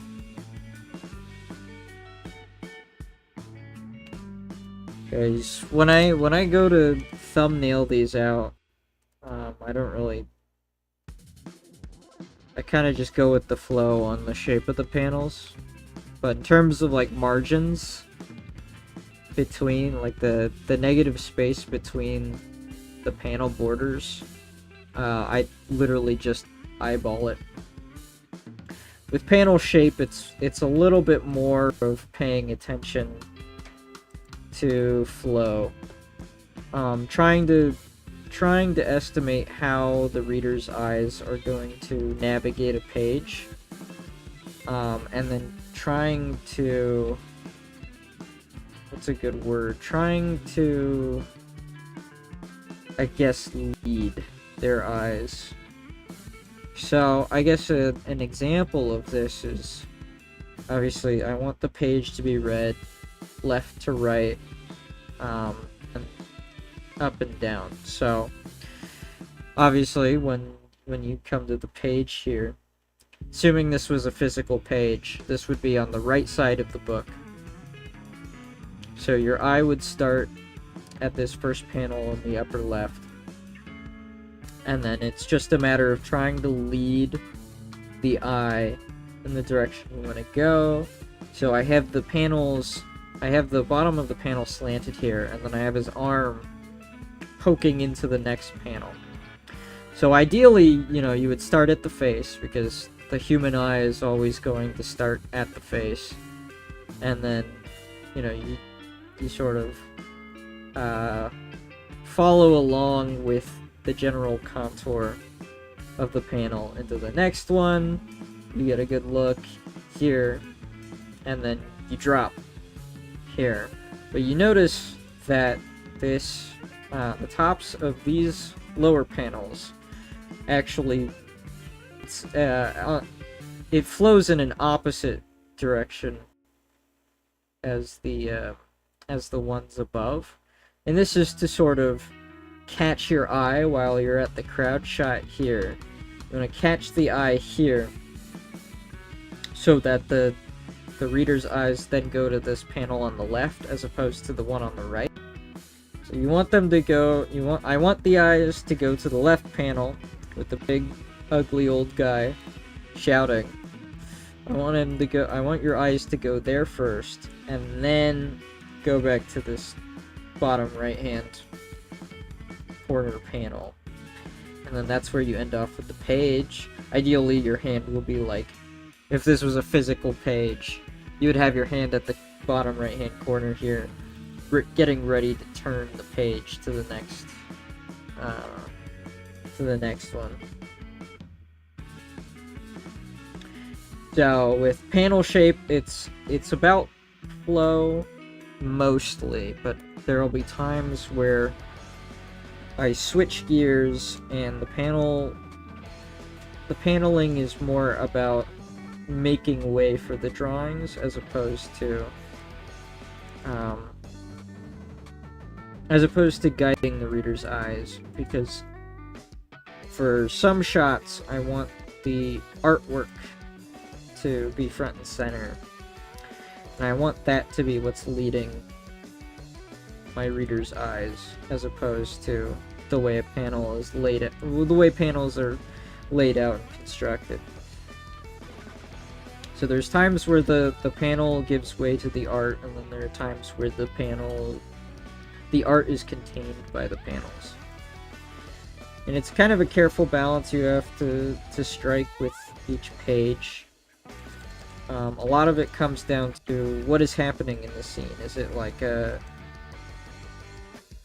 big action scene? If it's a big action scene, obviously you want the art to guide the reader's view. But if it's more of like this laid back thing, then you can have the art says enough just by being candid still shots.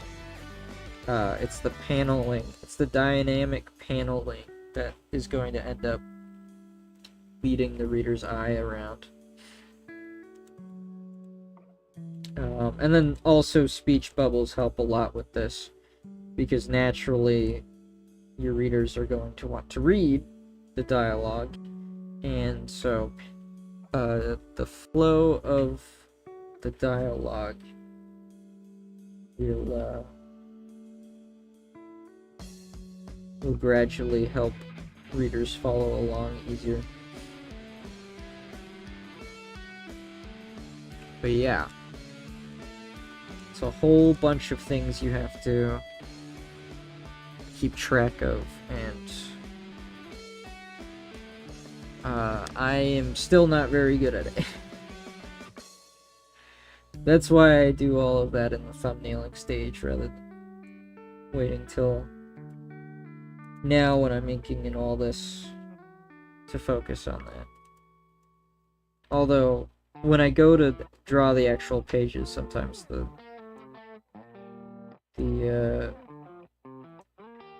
panel shapes and sizes will change, because I come up with a better way to do things while I'm in the thick of it. That's just part of the process. That's always gonna happen.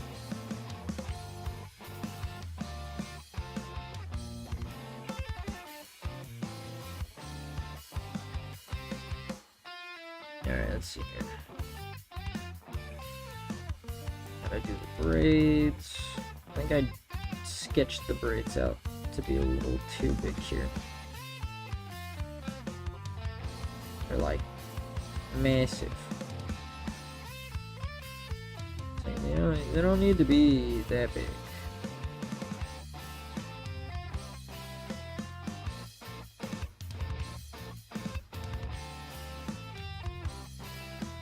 Alright.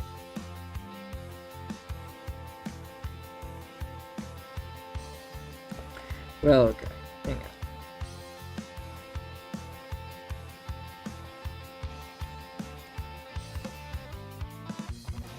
I gotta remember how to draw things now. Uh-oh. Okay, I think it's kind of coming back.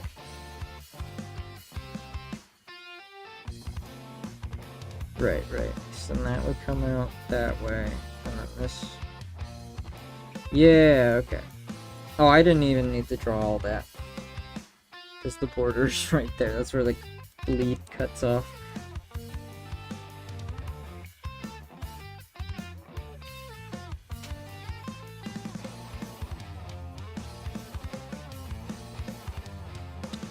Yeah, and then it's important to get the line thickness right, because that is going to give a lot of the depth necessary to make this look like it's a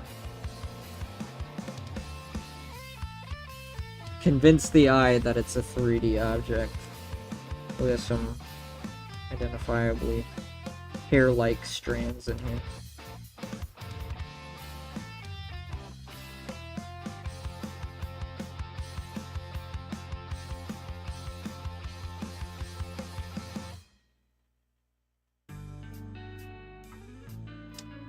I might have gone a little too far with that, but that's... You know what? That's okay. If I decide it's bad, I'll just get rid of it later, you know?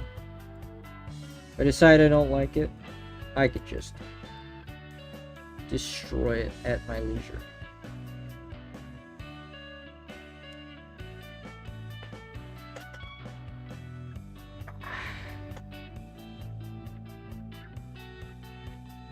Hang on, I gotta give my my wrist a good flex. It's getting a little stiff.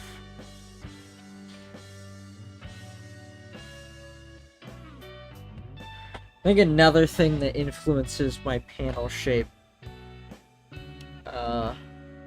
aside from trying to guide the reader's eyes or trying to find the best way to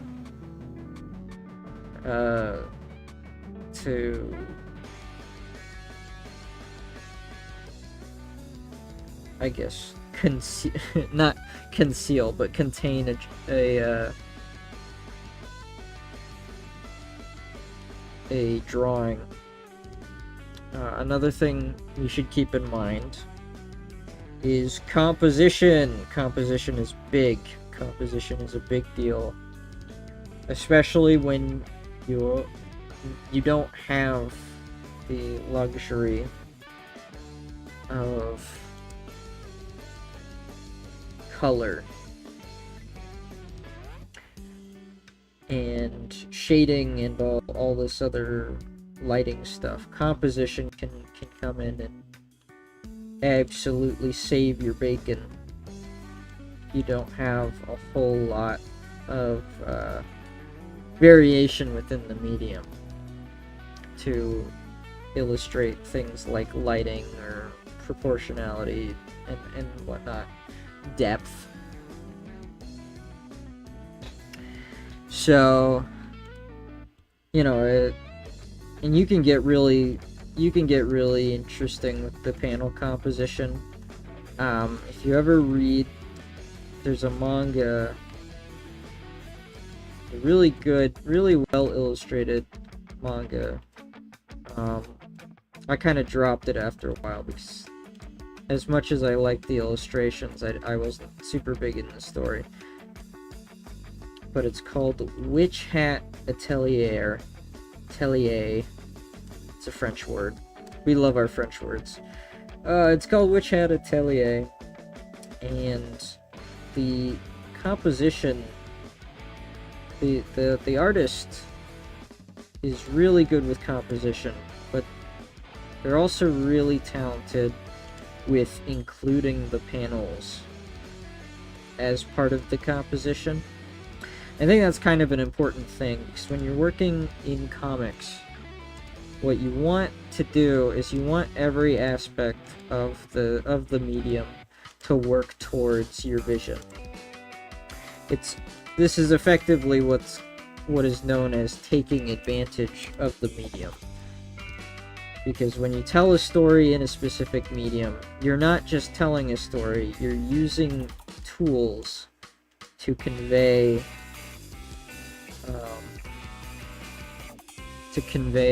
a narrative.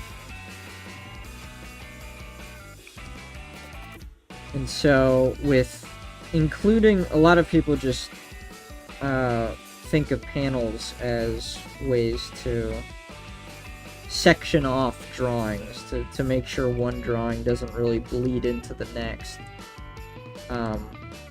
Which is why it's a flawed way of looking at panels, because compositions are more interesting when drawings are breaking out of the borders. Like, for instance, your eye is going to notice this. This is a more interesting...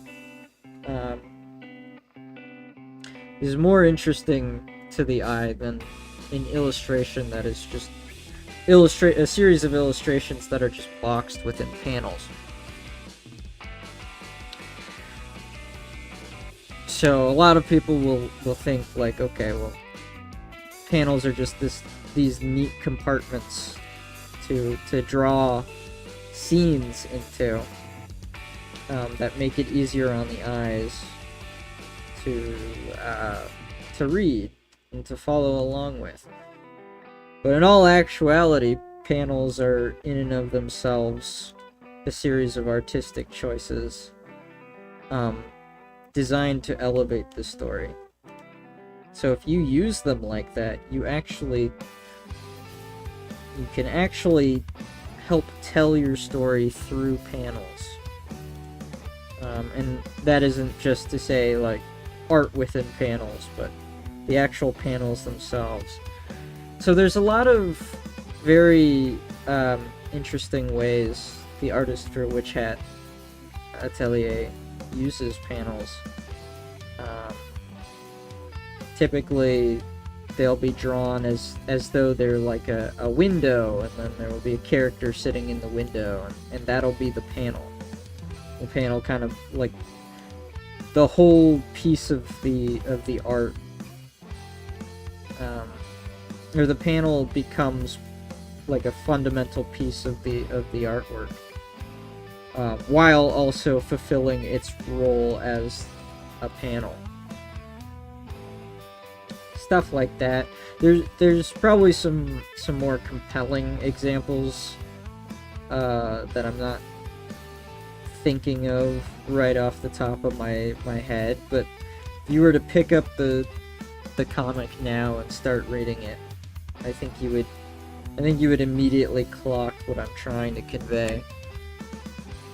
Again, it's a visual medium, so it would be kind of weird if I could convey totally accurately what the same thing is as the artwork could through my words alone, by virtue of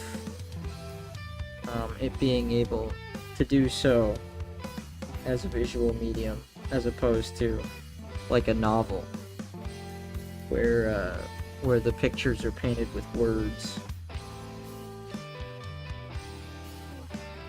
But yeah, I think a lot of people underestimate the ability of panel construction to really elevate the medium, and to elevate the stories they're trying to tell within the medium. And I think comics get a pretty bad rap because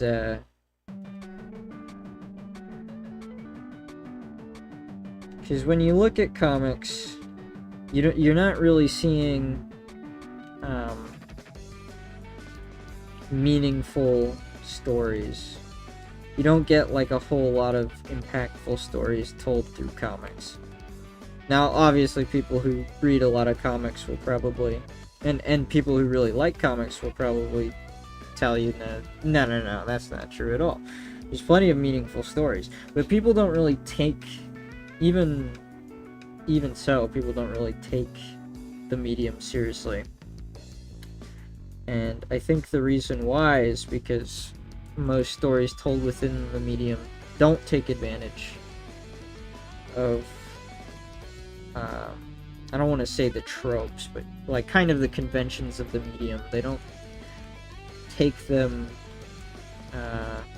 seriously because nobody's really using them to their fullest extent. So you get like, very rarely do you get stories that really take advantage of the medium in a super compelling way, and Whereas mediums like film and even video games now have kind of surpassed comics in this way, where people are much more willing to take them seriously because there's a lot of innovation within the medium that strives to make use of the medium as a vehicle for telling the story.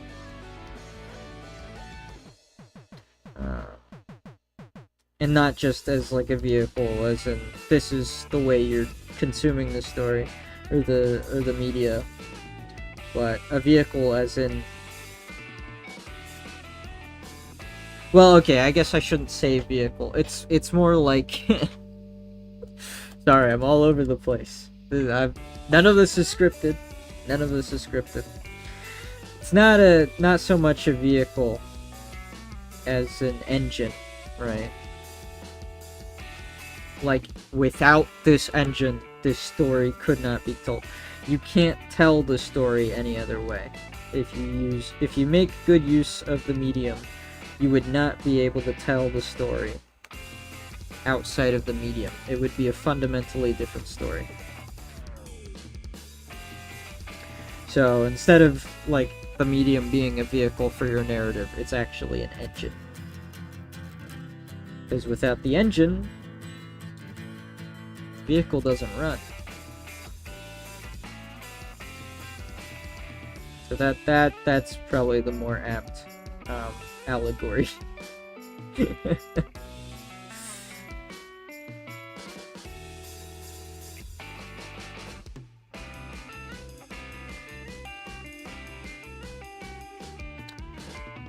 I don't know if I want to go super in depth with the hands. Actually, as it stands, the hand does not look correct, and that makes me concerned.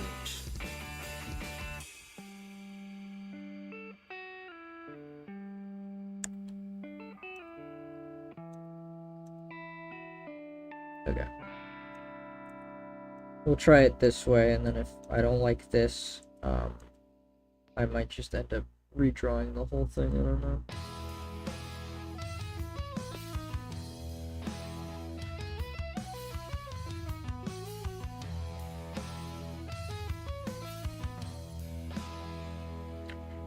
I don't know. I thought maybe defining where the knuckles were on the hand would make me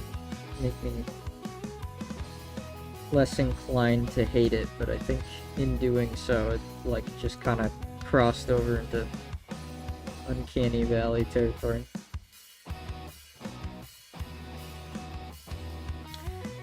Let's get some.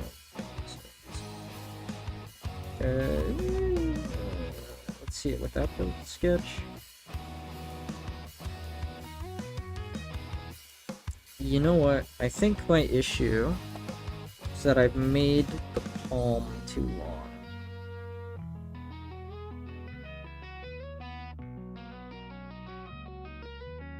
If I make it shorter,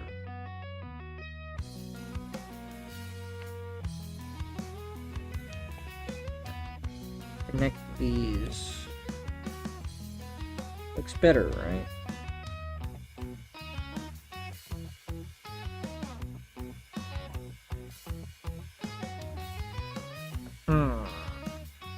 Comparing to my own hand.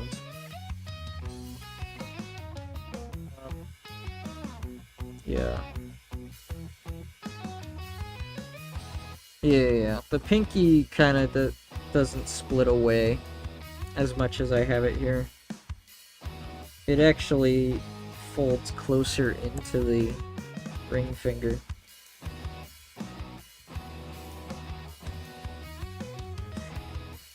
It's very fortunate that I was doing this this kind of pose with the hand. This is very easy to use my own hand as a reference.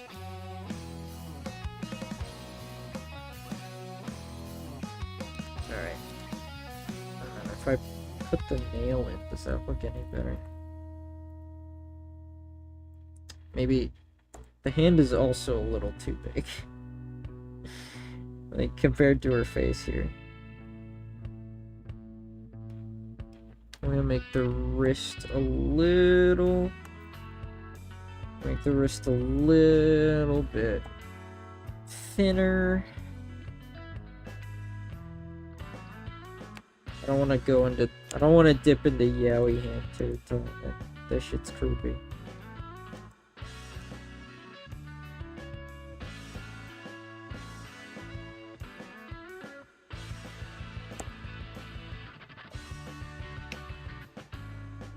I don't know. It's constant iteration like this that just slows my progress to grinding halt. But I don't know. It's probably that perfectionist in me wants to get it right. Can't ever let it go.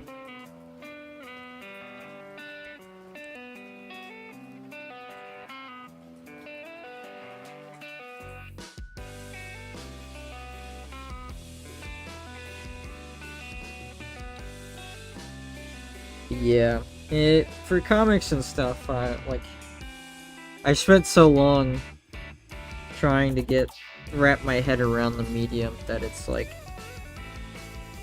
I'm super passionate about it, despite like not being super in tune with it. If that makes sense. Because it's like, I read comics pretty sparingly. And like, just by looking at my art, you can kind of tell which comics I read more than others.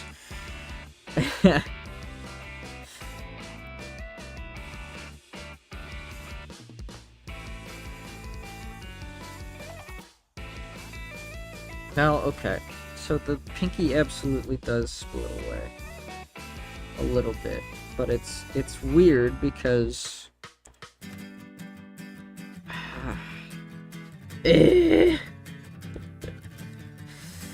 biting the system. It's weird because a lot of it gets obscured by the fingers being in front of it.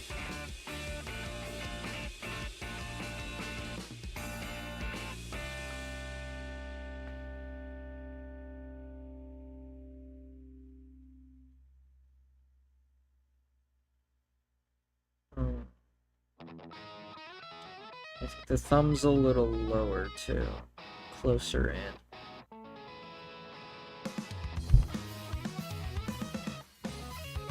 Oh, and the angle's weird. I might just have everything wrong here, now that I really look at it. So,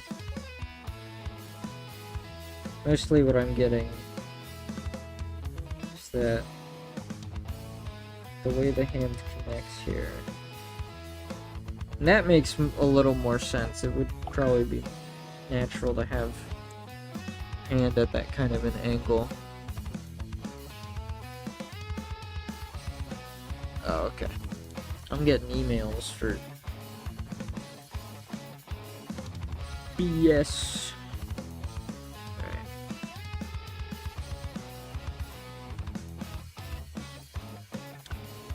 So the thumb is an interesting one. The way I've got it here is not... We'd probably look closer to something like this. And then this would connect here. You get rid of this. There's like this big crease. I don't know if this is different with other hands, which is like the main issue of using my hand as the reference. It's like, I don't know.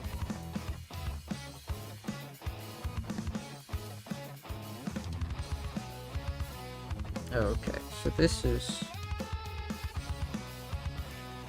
Ooh. Taking it step by step here.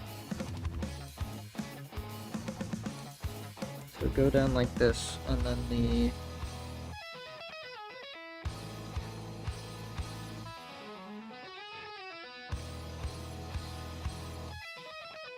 Yeah.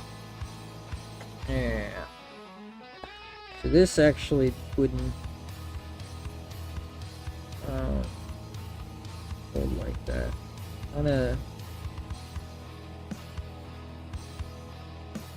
curve into the bone. No, that doesn't look right. So, past the knuckle. Yeah. Huh.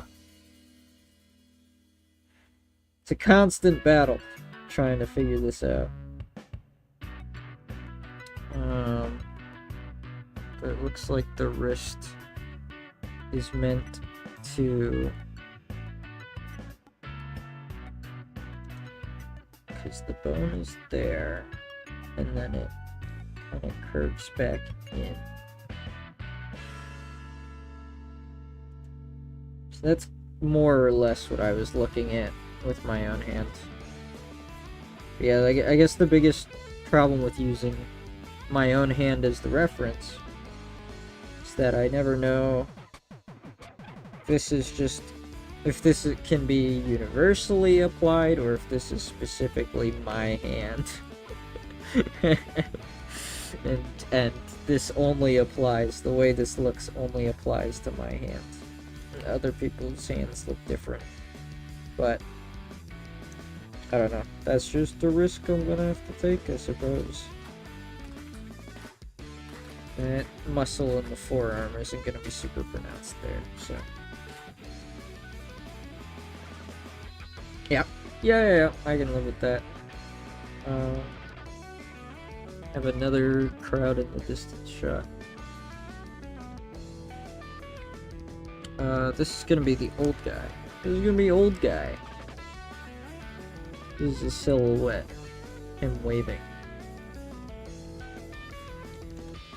Have his little hair tufts. Ear to the head there.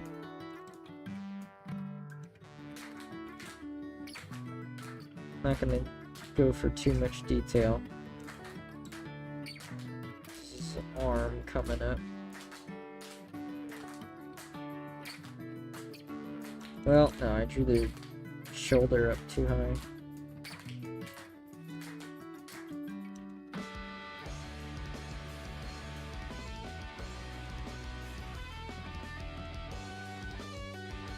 Okay.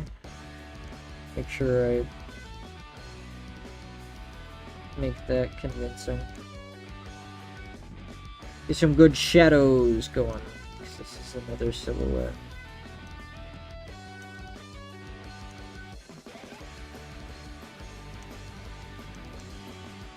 I don't know, I didn't really draw his hand in here. That's gonna bite me. Because now I don't know how I wanted that to look. Alright, whatever. Doesn't need to look super crazy good.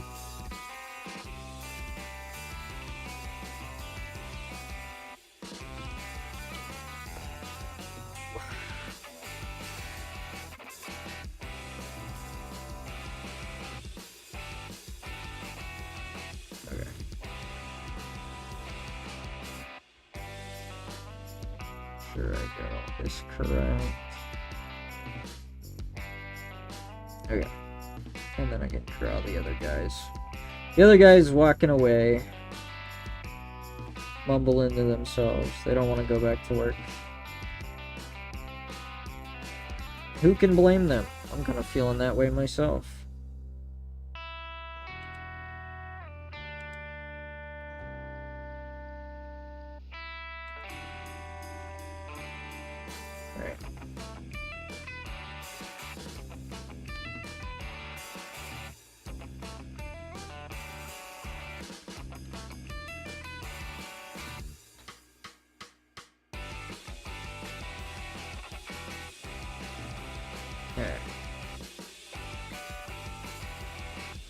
Let's make these lines a little thicker so the outline doesn't look muddy.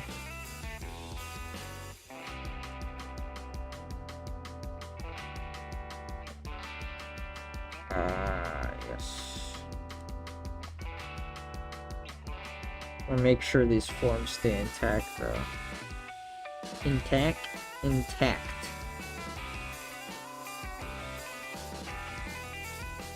Okay.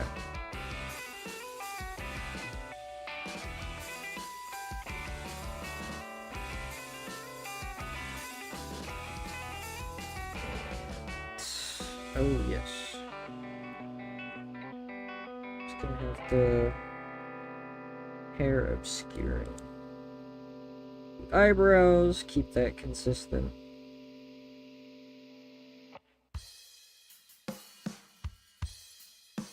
Not super necessary detail work, but I think it looks a little better than the alternative.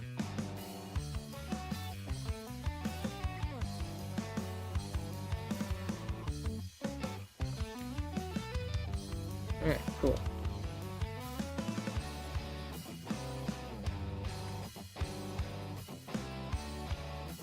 Add some hair strands here.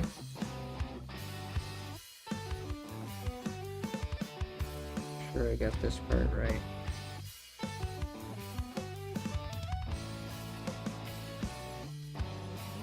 And then I guess I could just do whatever I want here. Really don't really need a massive emphasis on the getting those folds absolutely correct.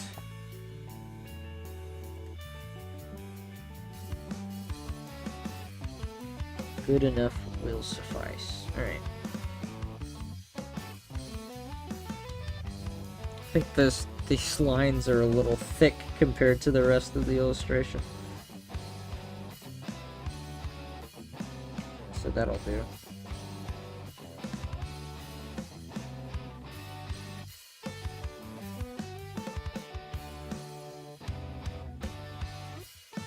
Alright.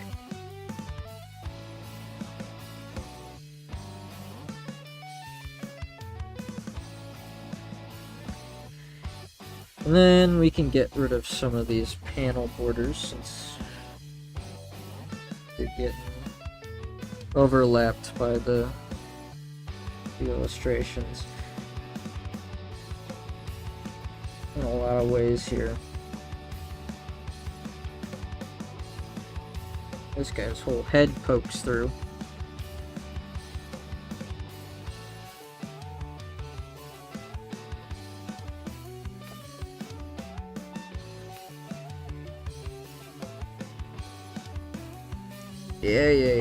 Yeah.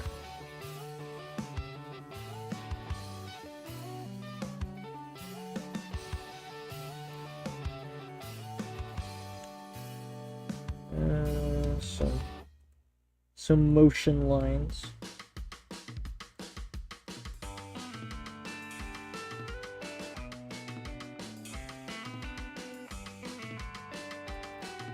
Cool.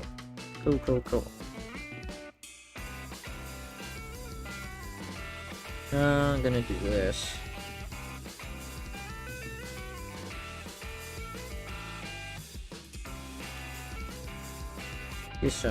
Get some interesting effects in there.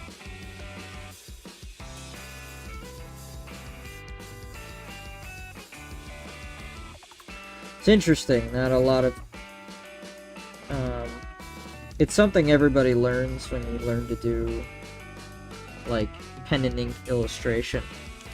But I think a lot of people outside of comics don't really realize how often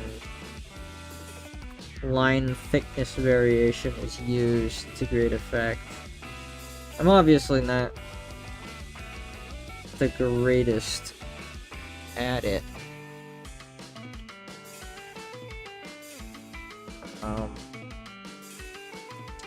But just having just having some lines be thicker,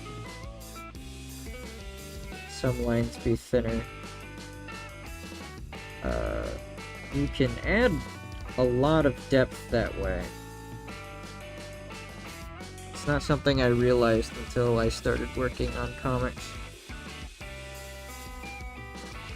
It's like, it's very important to manage the width of something, the width of a line. So you don't want to make it look like it's, I guess, in shadow. If it's not, it wouldn't make sense for it to be. It's very common to do that when you go back over your lines trying to obscure the fact that they're uneven and wobbly. You're tempted to just go back over them until they look straight enough, but then do it enough times and it's like, oh, well, now they're so freaking thick that it looks like you're trying to add depth where you really aren't. But this is intentional.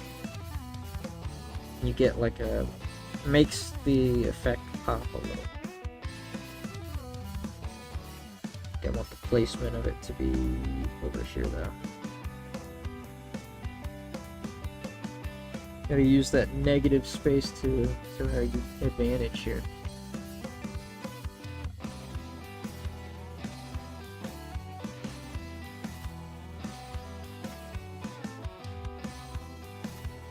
I never did my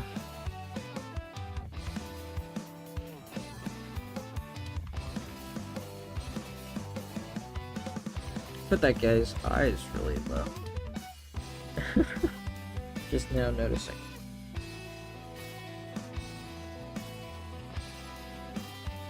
Whoa. Destroying my drawing. Crazy. Yeah, I just had his face sunken really low.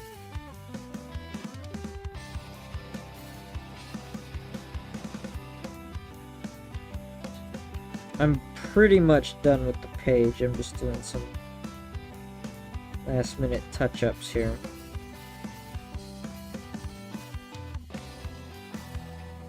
I think we can call this one inked and ready to go. I'm gonna have to put in the speech bubbles at some point, but I can do that later. Not my biggest problem right now. Not my biggest priority right now.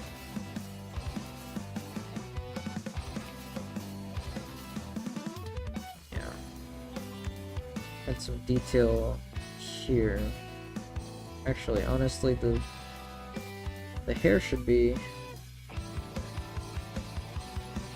kind of finding its way in here.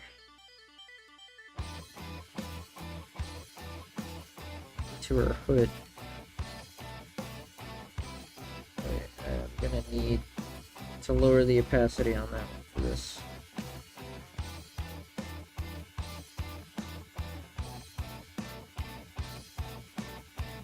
Alright.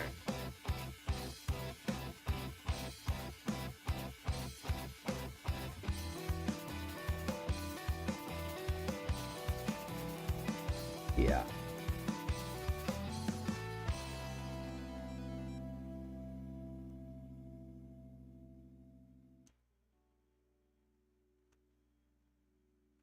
Okay. Okay. Yeah. Let's put that there.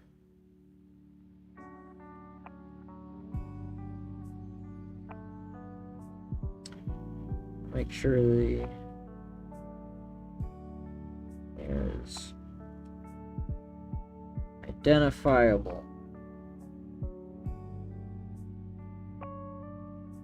I also need to zoom out and make sure I'm not going too far with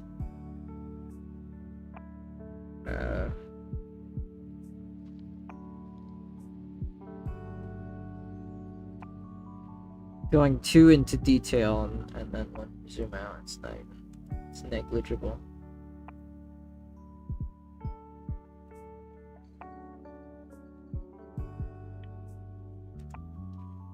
We don't want that.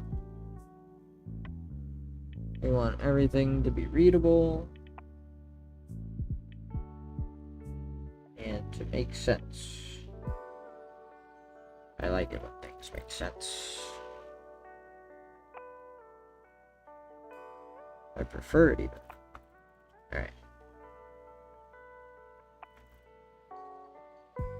Yeah, I think that does its job well.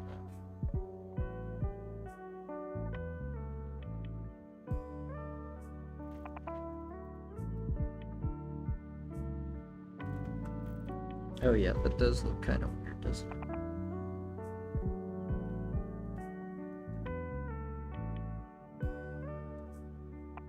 If I do this, that adds a little more depth here.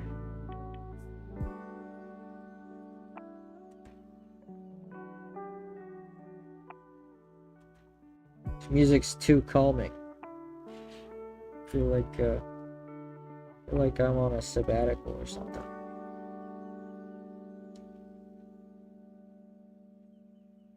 Don't do that. I already want a vacation.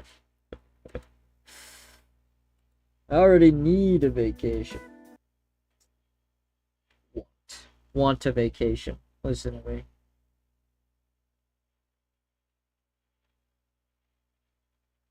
Alright. Oh.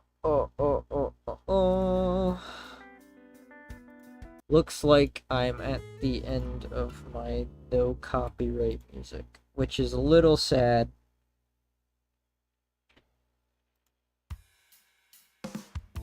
Ah, yes, because that ran out. That makes a lot of sense. Let's try and find some more. We got 30 minutes left. I just need 30 minutes.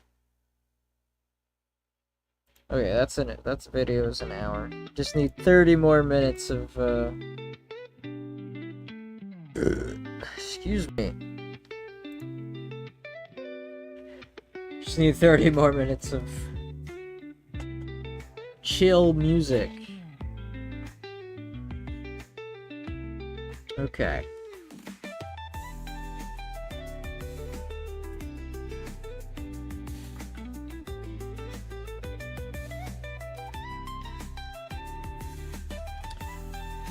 I want to do any more touch-ups. Do I really care? Do I really care to do more touch-ups? No. I think we'll go into the dialogue now. I should still have my... Yeah, there it is.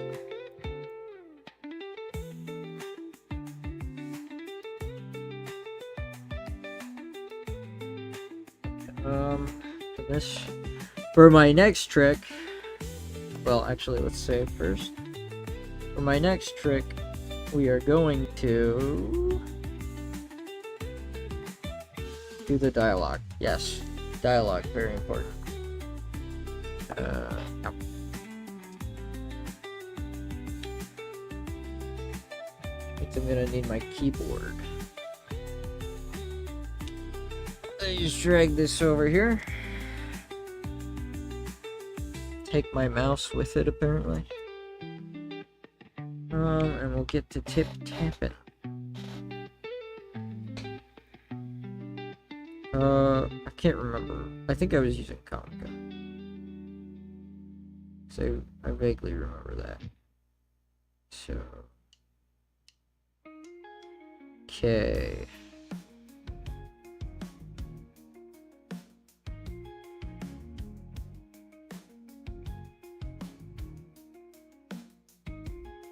There it is, comica text. And then, I mean, I don't really care what size it is because it's gonna get resized when I'm done typing it anyway.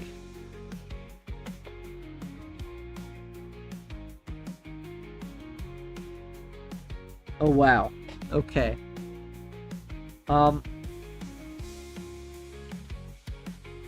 So I didn't realize it was gonna be this tiny. I was not prepared for 12-point font being that tiny.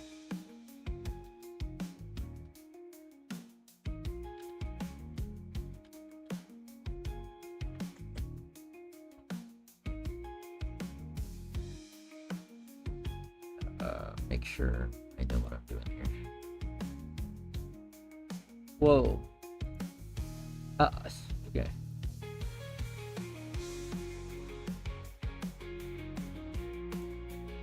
This dang program's gonna fight me every step of the way. Alright.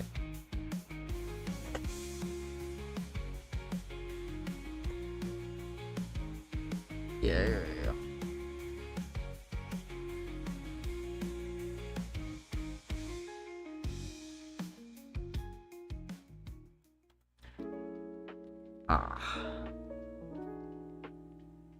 Oh, that's gonna be a problem. I need to zoom in or I won't be able to see my own typos.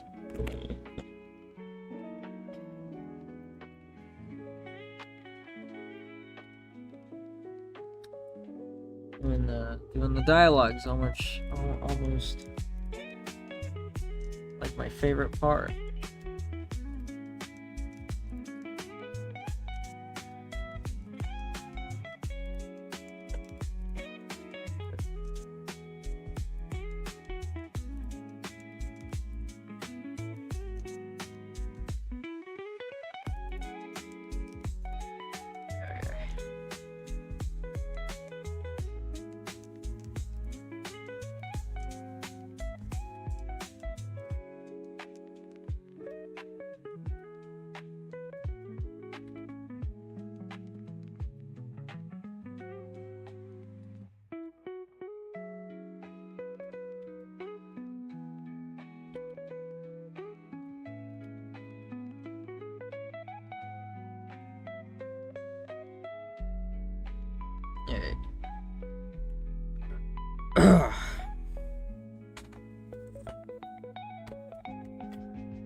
So, I don't think if there is a typo, it is lollygagging. I spelled lollygagging wrong. Total possibility. I have no idea how that word is supposed to be spelled.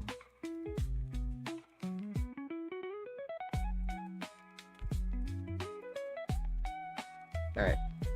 We're just gonna transform that to a regular layer. Easy peasy. And I think I'll put the first one at the top of the panel here.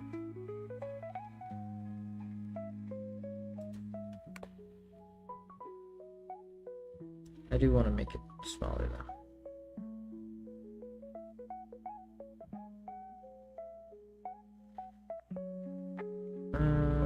Okay.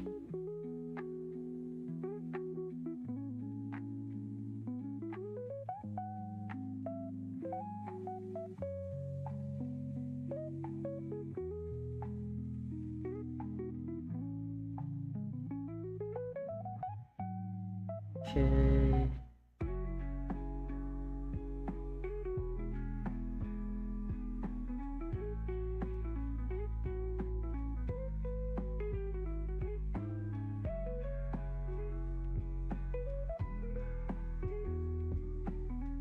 Throw these around.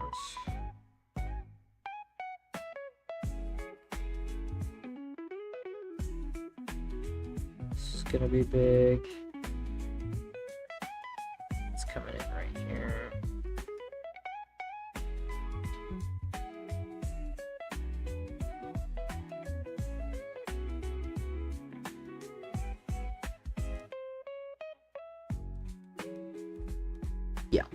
Yeah. All right. And now we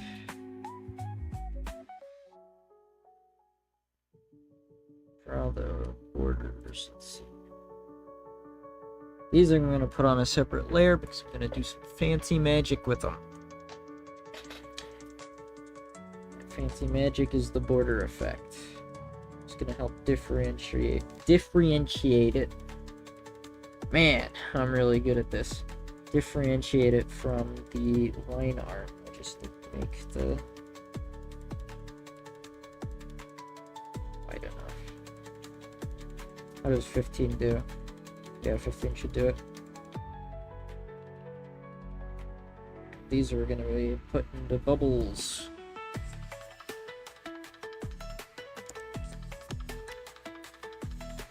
We have our turning pen, our turnip pen.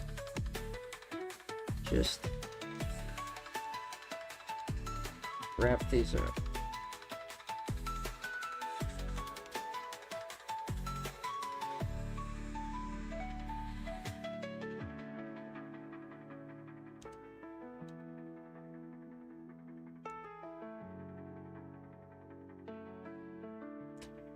Okay. Good. I have a bad habit of just putting the word bubbles and the text on the same layer. It complicates things a little bit. But looks like we have done it correctly today, so happy for that. I think I'm gonna turn down the opacity on some of this. I can see it all a little bit better.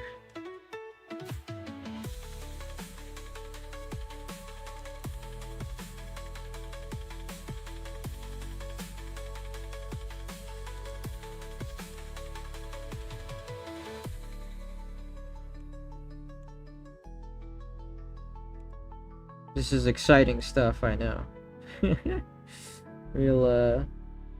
Real compelling. Yeah, my throat's a little dry and I'm gonna have to get some water soon. But, I mean, we covered some good ground. I talked more about comics this stream than I have any other stream. Any other art stream. Which is kind of funny because you'd think I'd just be always talking about comics, given the fact that I'm making one. But the truth is, as much as I make them, I don't really read them too much. Maybe that's something I should fix. But even like the ones I do read, my thoughts are typically very sparse, and I don't go super in depth on it. Not initially, anyway. It takes me a while.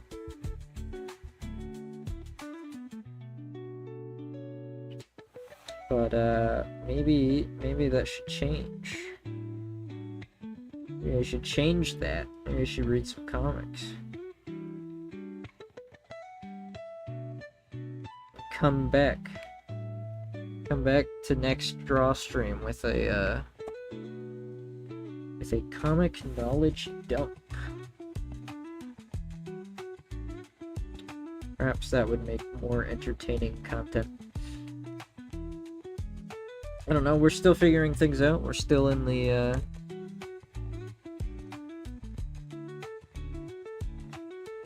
there it is. Now the layers have been merged. Okay. Alright, sick. But yeah, maybe we're still in the early days. I still haven't decided quite how I want to structure these things. So, every stream is a new trial. It's a new trial. Lots of error in said trial, but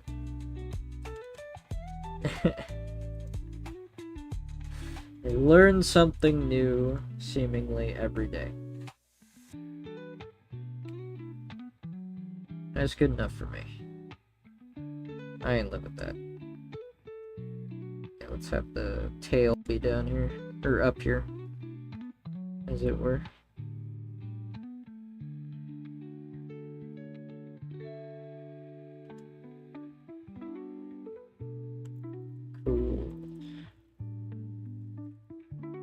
Okay, now he's yelling, so this is gonna be a bit more of a angular text box.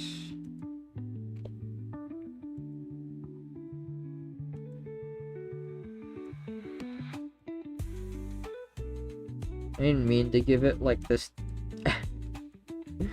this tombstone look, but I guess that's what we're going with.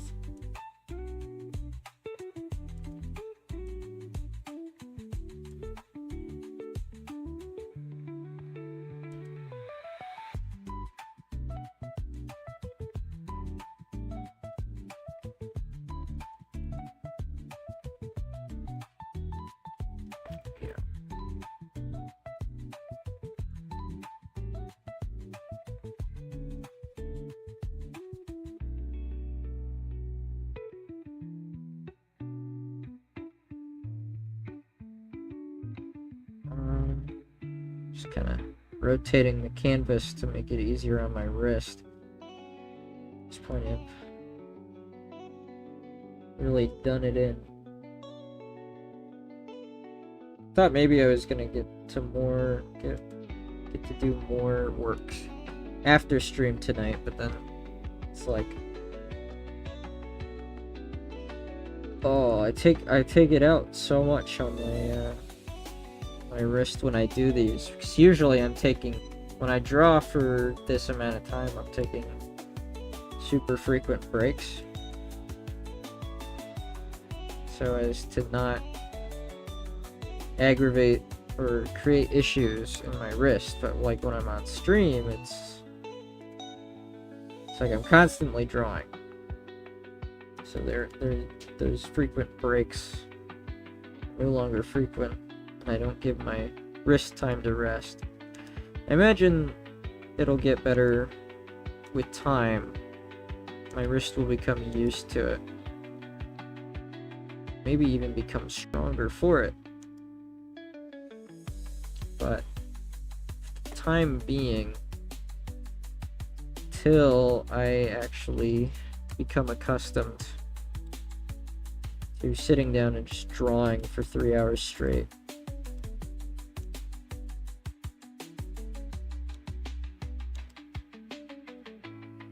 This is what I can expect.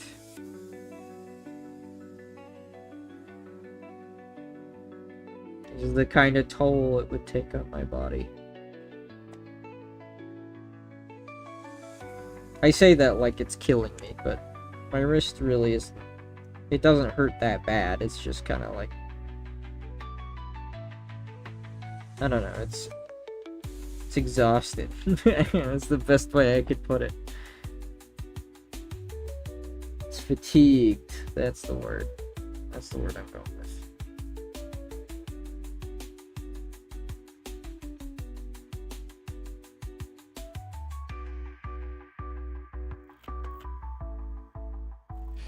Alright, let's put the tape on here.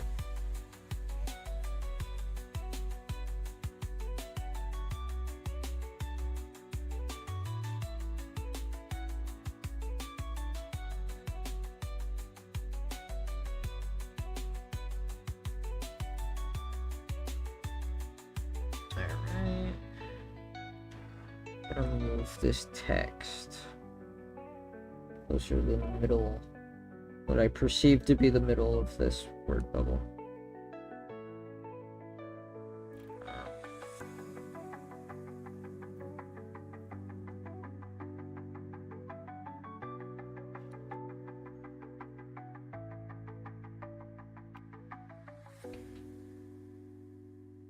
Thicken that up.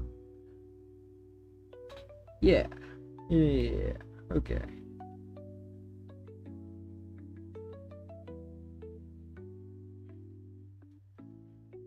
And let's go ahead and grab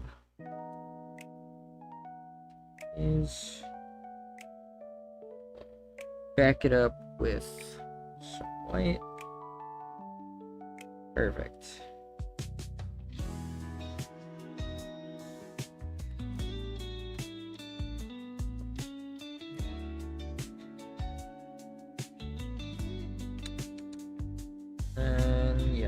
put these all on.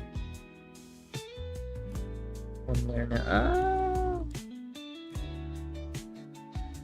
Wait.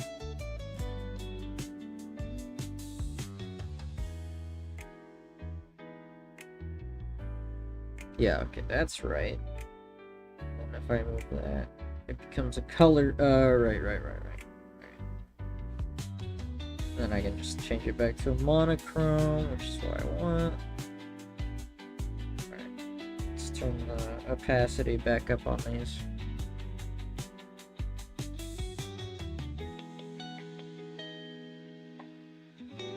I guess I can move this one a little bit over here. Tilt it, maybe.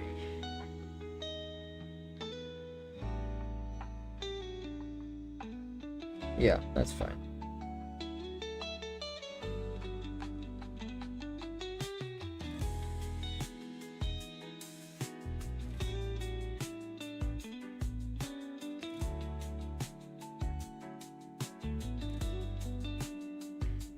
Okay.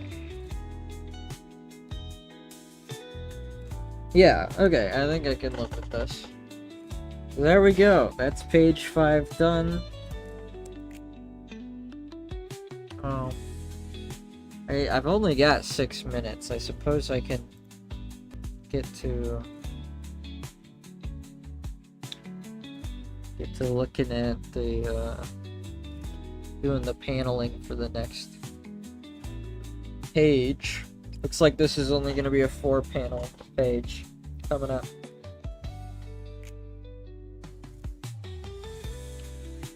So this one will be I don't even know if this one will be easier. There's no dialogue in it, so that might make it easier by virtue of I'll be doing a little less work. But I think probably as a result I'm gonna end up putting more into the artwork, and then I'll be saving less time and the page will take up more resources. Who knows? But for now, let's just get to work doing this page. Make sure I have the last page saved properly. I would not want to have deleted all of that just for it to be gone forever, because that was not smart. Okay, yeah, it's all saved. Cool.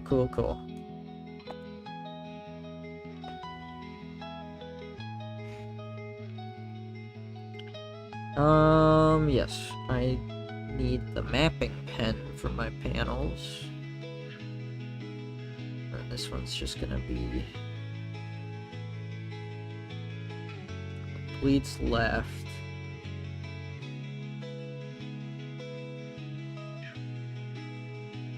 So I guess I can do this.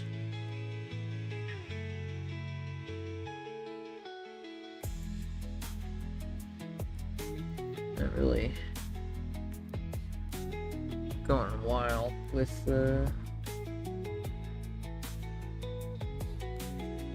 composition here. Here we go.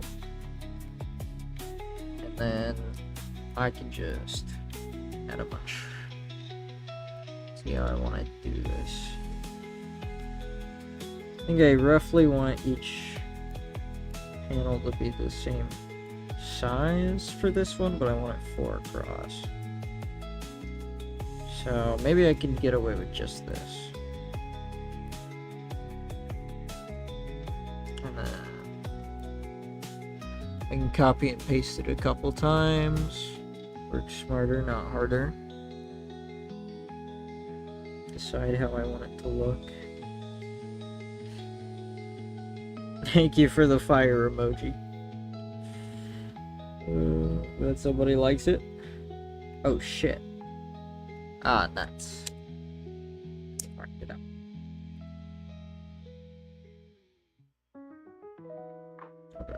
Alright.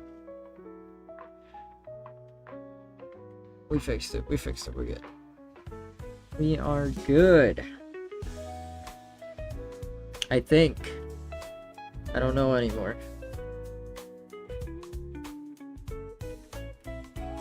So again, eyeballing panel margins. I want to go crazy with it, but I don't want it to be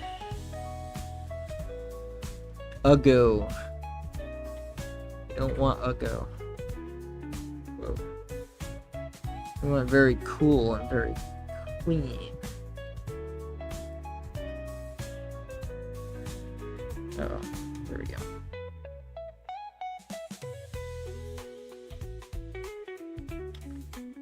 Ah, that was my fear. That's gonna dip below. Actually, that's fine. It doesn't need to be perfect. Actually, that can just hit the bleed. That is also fine. So that's just gonna bottom out with the bleed. I think that works.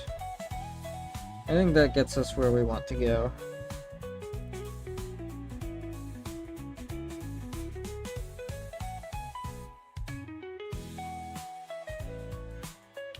Huge. Huge. Oop.